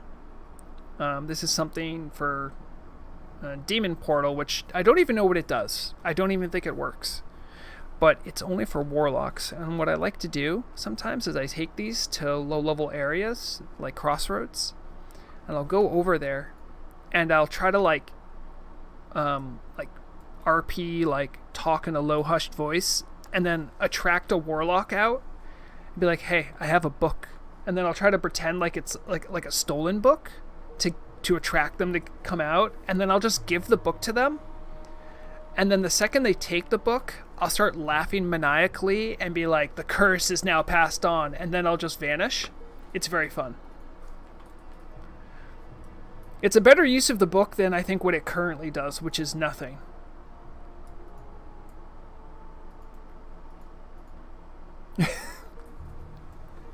Tilodon, I don't know what the book does. Murog might know. It works. It works? It summons a Felguard. Oh, it summons a Felguard? It's Wait. not as good as the TBC Felguard. Oh, it's not like TBC Felguard? Okay. It's more like the Doomguard, like you have to enslave it. Oh, okay. So it will summon a dude that you have to like enslave. So it's just as dangerous as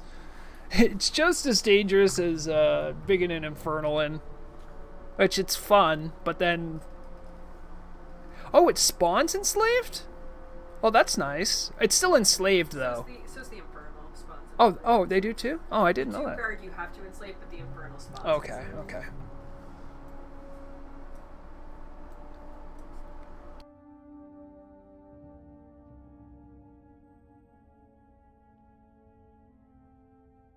It's nice too. They even populated the area with herbs and stuff. I'm sorry if anyone sees herbs and they look magenta on my client. I have an MPQ on my clients because I do herbing on another alt, and I need that because a lot of times I really have trouble telling if something's an herb or not. So I use that as sort of like an adaptive device. Yeah, I don't know if they have tweaked. Oh, someone said. Oh, I'm gonna say, who said bye? Good luck. Good luck to was it magic? Spelled very oddly.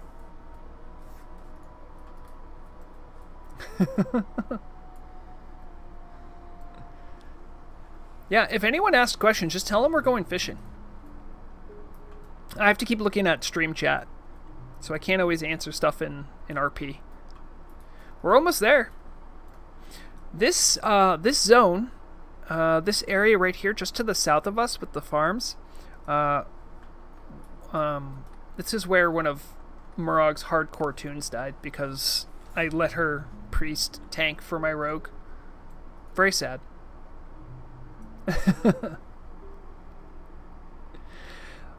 This place has some very steep hills, but it's a fun spot to go to.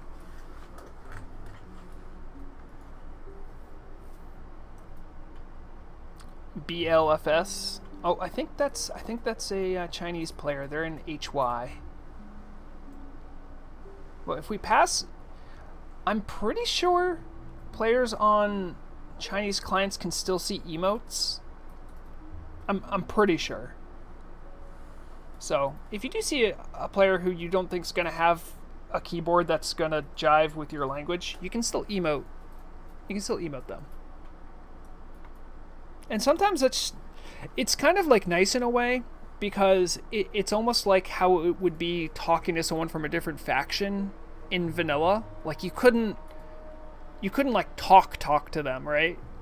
Because of the literal enforced language barrier, but you could still emote and be like, you could point to something or beckon them. Which I always found that to be it can be frustrating, but it's still fun.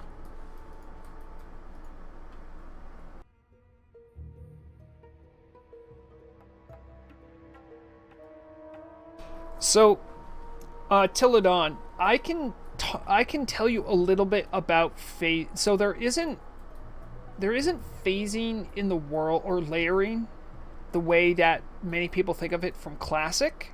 There is layering with spawns, and there is layering with like certain things. So if you go to Alterac Valley as a GM, which not a lot of you would, obviously, but if you went there, you would see like around, you know how around each one of the little capture points there's like mobs that will spawn for either faction. If you go there as a GM, you will see a bunch of mobs stacked on top of each other, and each one is in a different layer. The layer that the players are on is different though, and each one of those layers gets released at different phases based on where the AV is in development. Oh, everyone wave high. Everyone wave high.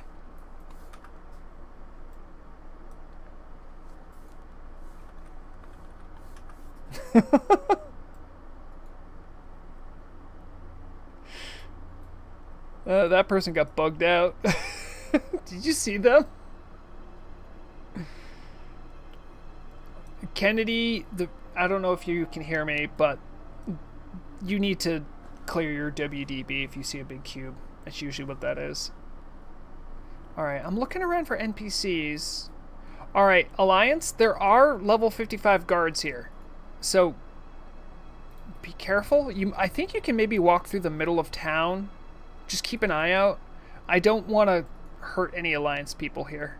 Just be advised, I see one right there. Yeah, I think if you jump down the cliff, you can walk through the middle.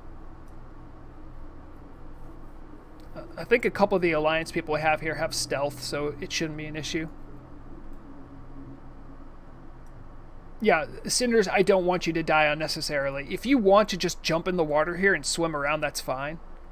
There's a dock I wanted to fish off of, but if it looks like you can't... If you can't go around, then, you know, we'll try to meet up with you on the dock and try to get you up. So, Alliance people, you've been warned. Rint, you're fine. You can stealth. Or you could just ride around. Actually, Rint is a good person to check things, because if trouble happens, Rint can just vanish. So, isn't this nice? Like, there's a whole town here that, like, I don't think a lot of people have seen. I tried to give it a little bit of a spotlight because I did a video from here before. There is an inn, but I don't think there is an innkeeper. Oh no, oh no, oh no. No! Yes, Psychic Scream, good job. If you have to swim deep, Sinners, just do it. It's okay.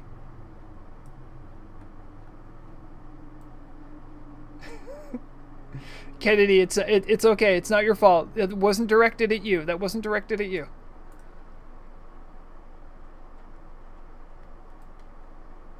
Oh, look, yeah, everything reset. You're fine. You're fine.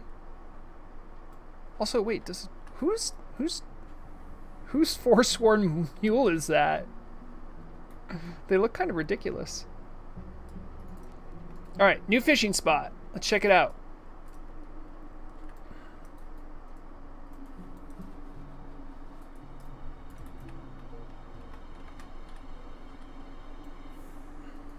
There's nothing better than fishing off a dock.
Sorry. I realized my mic was off for all of that.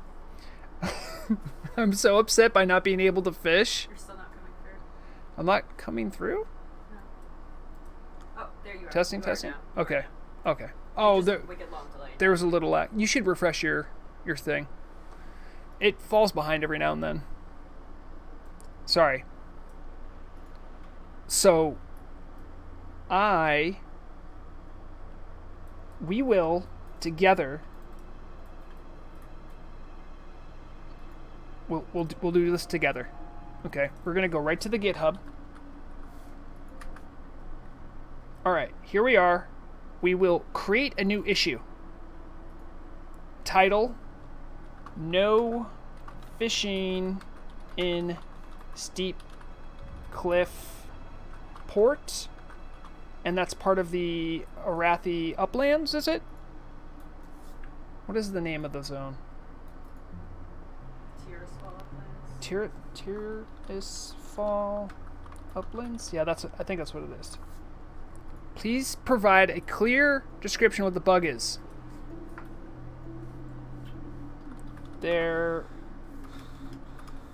No fish can be caught in Steep Cliff Port. I mean, I think that's pretty clear, right? Steps. Try to fish. See catch animation. Be crushed with sadness. I don't think we have any IDs of affected creatures. Expected behavior. How it should work. I am an expert fisher orc. I should be catching fish.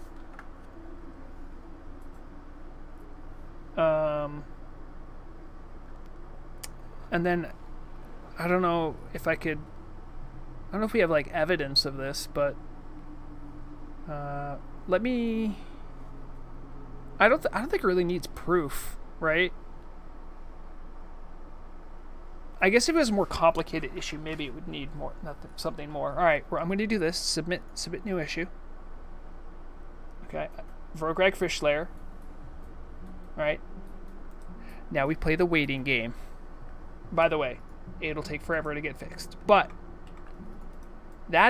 I walked everyone through.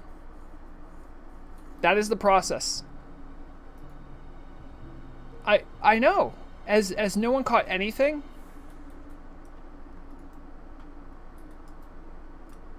Fishing works over here? No way. We might have to edit the bug. We might have to edit the bug report. Okay, let me check. So so over here it works. Oh, so that's the oh right, because you can't fish in the Great Sea. Okay, see? Now we worked through it.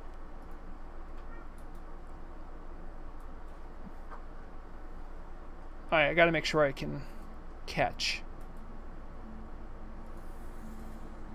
Alright, because this is how bug tracking works. You have to verify. Okay, so I did catch something here. So we're gonna go back over here. I need to go here, and then I need to edit it? Can I edit it? Edit. No fish can be caught off the deep end of Steep Cliff Port. And then we'll say, looks like the dividing line of the Great Sea is in too close.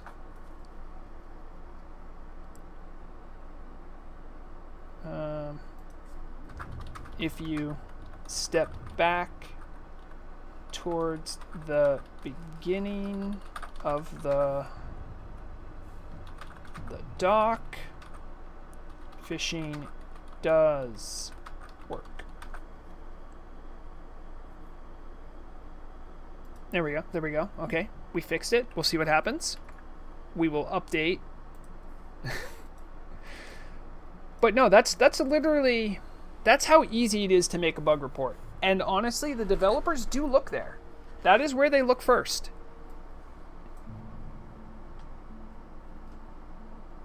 Let's see. What did I catch last? If I caught a mud snapper, this is probably like 1 through 70.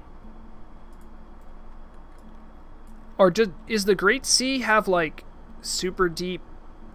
Oh yeah, look at that. So right about here is the dividing line. Although you can't really see it visually. Wait, maybe you can, sometimes there's a visual cue. So like if you look at the sun, sometimes when you go over the border, it'll change. No, nothing changed. Let me see if do I have baubles? I probably have baubles. I could maybe check to see if I get my fishing level like crazy high. Baubles. There it is. There's my good baubles right there. I do have a fishing boat. We'll see. We'll see if this makes a difference.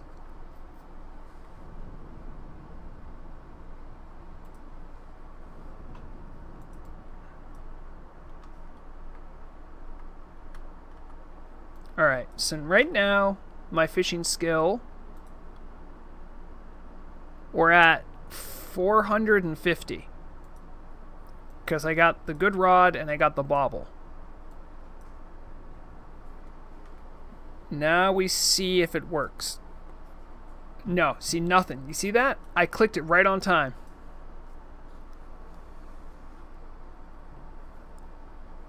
Yeah. Maybe the Great Sea just doesn't have a fishing table?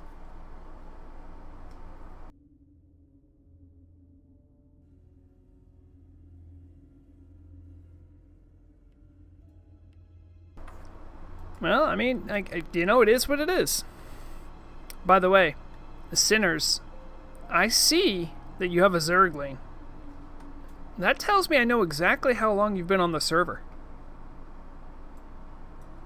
Wait, it's not on the market, is it? I doubt it's on the... They gave that out to people when the server first hit 2,000 players. That's the only way you could get it. Yeah, you did get it a while ago.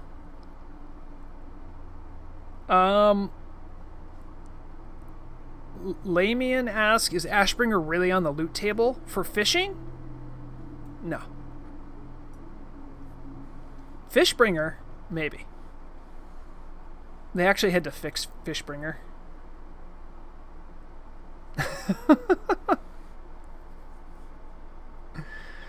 I mean, Ashbringer is in the code of the game. Right, see, Rinch just linked it. But there's just no way to access it. Hold on. Could you imagine? Could you imagine Vrograg with the sword? Oh my goodness. Oh, it'd be so good.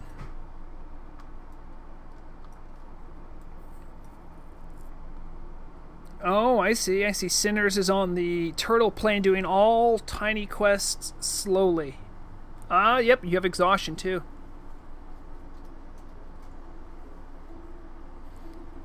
Yeah, if I think I've gone swimming down. Oh, you know what? I've gone down there with my GM tune. You're right. It is quite a steep drop if I remember correctly. I'll take a quick dip to show you guys what we're talking about.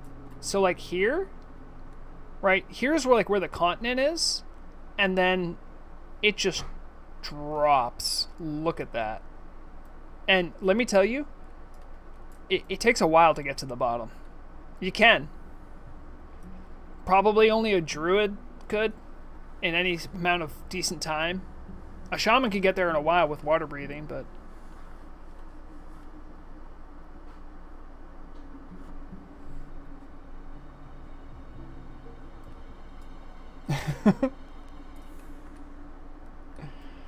We do not need Tauren rogues. Come on. Who even says that? Also, be careful, any alliance. The Dockmaster is level 15. I don't want you getting shanked.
Oh, I'm muted again.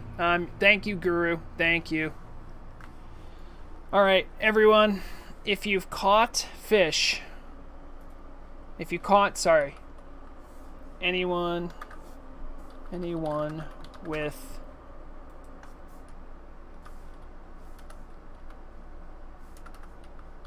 yes, come here. I know Blade had one. We're going to do the competition.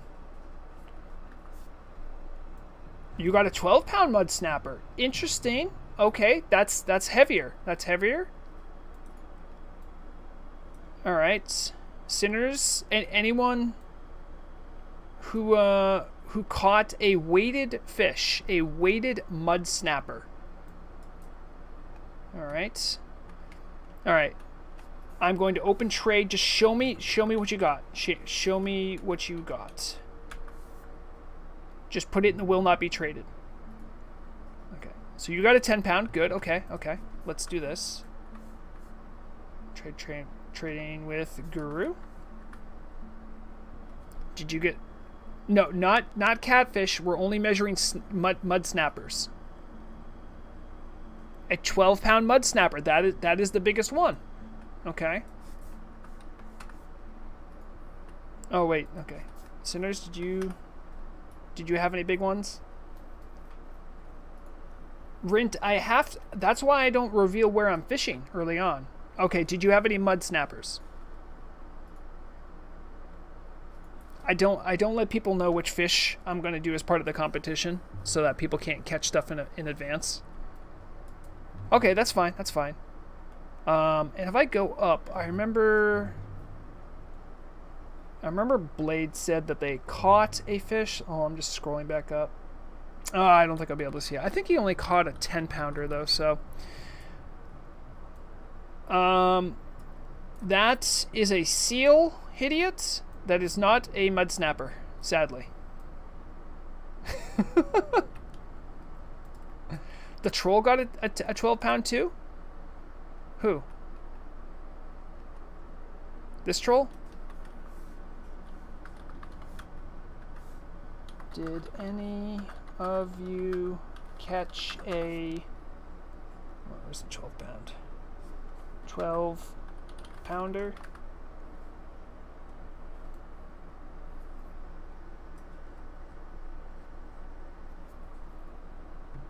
Oh, you mean Blade. Okay. He might have caught, but he's not here. Well, he's here, but I think he's AFK.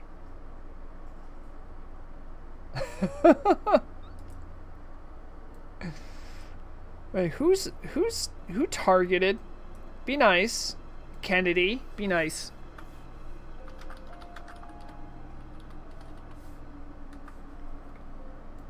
No, yeah, he's here, but I don't think he's... Yep. Yeah, be careful. Be careful, Lamian. Alright, well, because Bladetta cannot be here to catch the prize, I will award the 10 gold fishing prize to Guru. Guru, congratulations for winning the completely arbitrary fishing contest. Thank you for dropping by.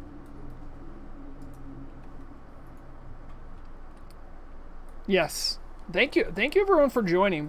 I know we had a really tough start stream because the server crapped the bed.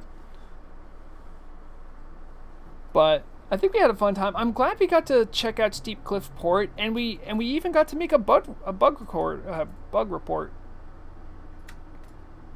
So that's nice. Yes, you are. Yes, anyone who wins gets the honorary title of Fishslayer. That's how it works. Yeah. But well, I think that'll conclude for today. I didn't have many rants to go on today. We actually had a good time. Oh yes, of course. I love Vrograg news. I watch it. I don't think I have. Well, I don't know if I have 21 hours of content yet. I might be close. Even when I do, I wake up in a cold sweat dream market watch. Yeah, yeah. Thank you everyone for joining. Even if you were in stream. By the way, if you aren't subscribed, please do thumbs up the stream. I appreciate everyone for dropping by. These are a lot of fun. Oh my goodness, Hidiot just whispered me something. Something nearly kills you at the bottom of the continent. I was lowered to 1 health. Really?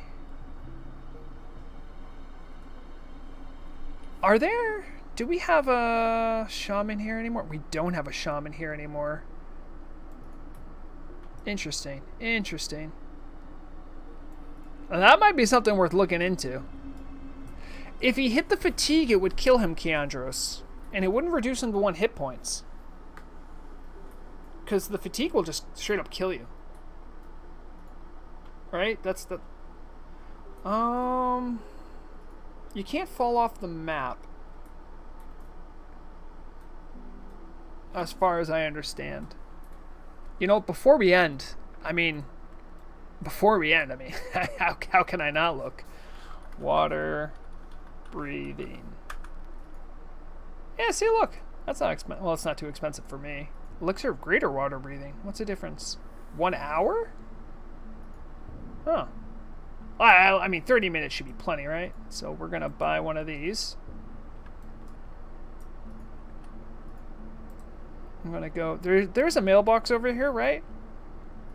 I used the cooldown of mine recently, so I can't drop mine. Wait, there's no mailbox? Oh, crap. Does anyone have a mailbox? I used my cooldown to get up on the post. I have 18 minutes left. Oh, I see one. Wait, no, I imagined it. There's one. Okay, good. Nice. All right.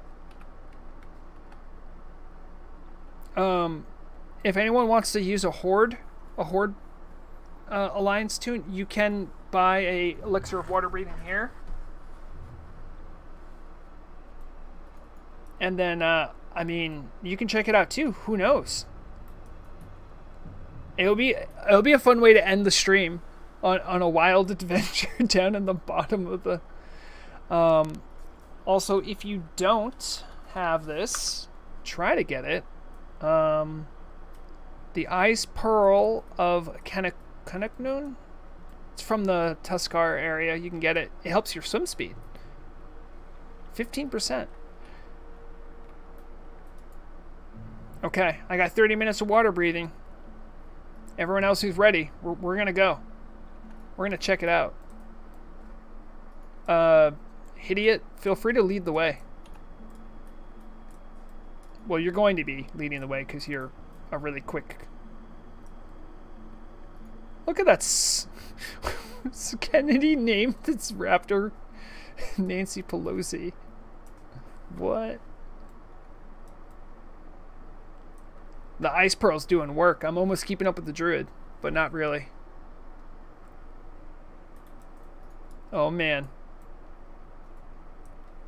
Oh, man. I hope the GMs aren't watching. What if they get mad? Kennedy, don't drown. That's why we did the water breathing. I don't even think he's in stream. If there's something down here that reduces you to 1 hit point, I want to see it. The journalist in me has to know. We're going deep. We're going real deep.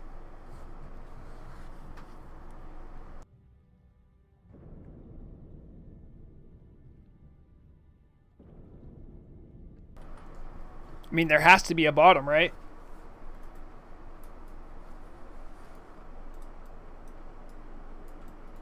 I mean, if there is a GM watching, they're gonna mess with us. Any GM that has privileges. If I was on my GM too and I could just watch, I couldn't do anything. Okay. What? What is that? Okay, hold on. Before I get there, where is my eavesdrop? All right, this is my combat tracker. Okay, what's doing me damage? This counts as falling? I'm not falling. Whoa. Okay. So this is falling damage.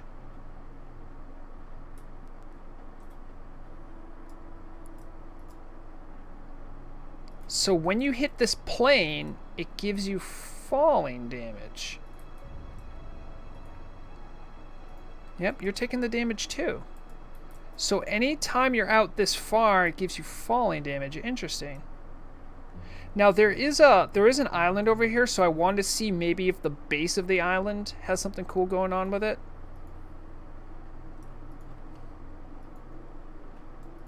Is that how it's supposed to work? It doesn't kill you. I mean, it might end up killing me later, but there's some textured bottom here, but we're still taking the falling damage. So this is the steep thing for the island. Why did they put a little nub out here? Interesting. You know, maybe one of these times we should just do an exploration stream where we go places we're not supposed to go. That would be fun, huh? Okay, alright. Maybe there's something here?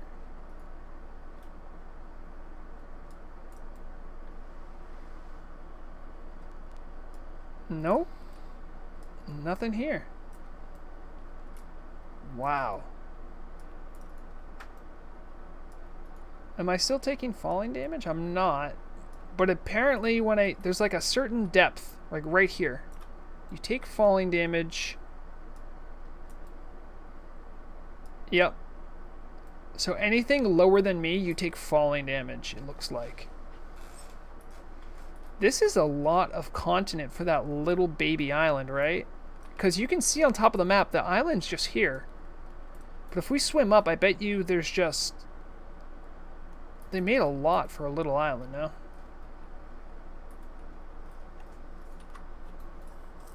Alright, well...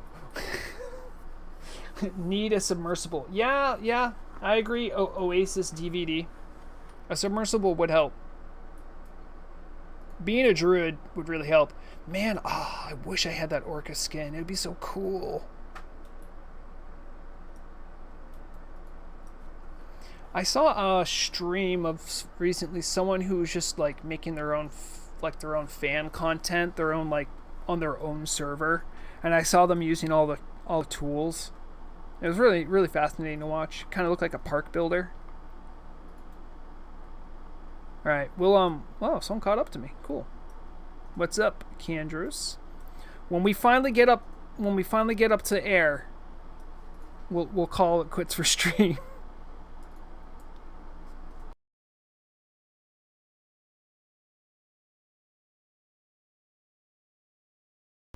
We finally have a little bit of a little nub in here. I hope I can see the world again.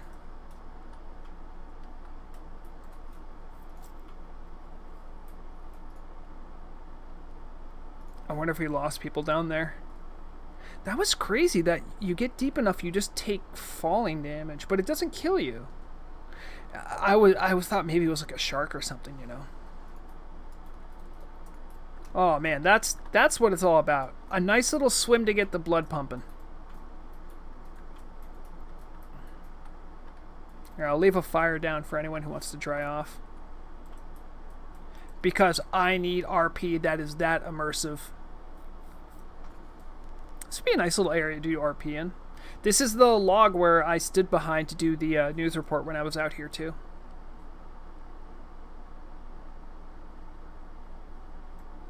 Really, Sinners? Sinner said, I went due west of the island, and the world ends, no fatigue. Well, that sounds like an exploration job for another day. It's purple. Damn. I will check this out again. I have to get a bunch of stuff for Nax tonight. I wish they'd make an underwater guild base. It looks like they got room. But no, thank you everyone for dropping by stream. I think we had a good time. We did a lot of fun stuff. Maybe I will, by the way, for anyone who was here at the beginning, maybe I will play that Fire Emblem game at some point, but when I do so, it will be like what the stream is, not part of the stream.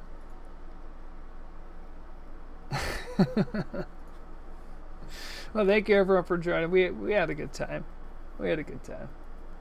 Well, I won't be on next week. Next week I'm working at a festival, so I will be busy. So I apologize for that. But I'll try to make it up to you. Uh-oh. Cinders gave me the... Went underwater for a second. It stuck me underwater. Gonna die. Rip. Well, so I at least should be back on 2 weeks from now. There will still be a Monday news report. Oh, sorry, Tuesday news report like normal. But no stream next Saturday at least. Yes, Rent. Well, I'll see you all next time. Okay. Thanks for coming by. Deadliest weapon is knowledge and all that. I'll catch you next time.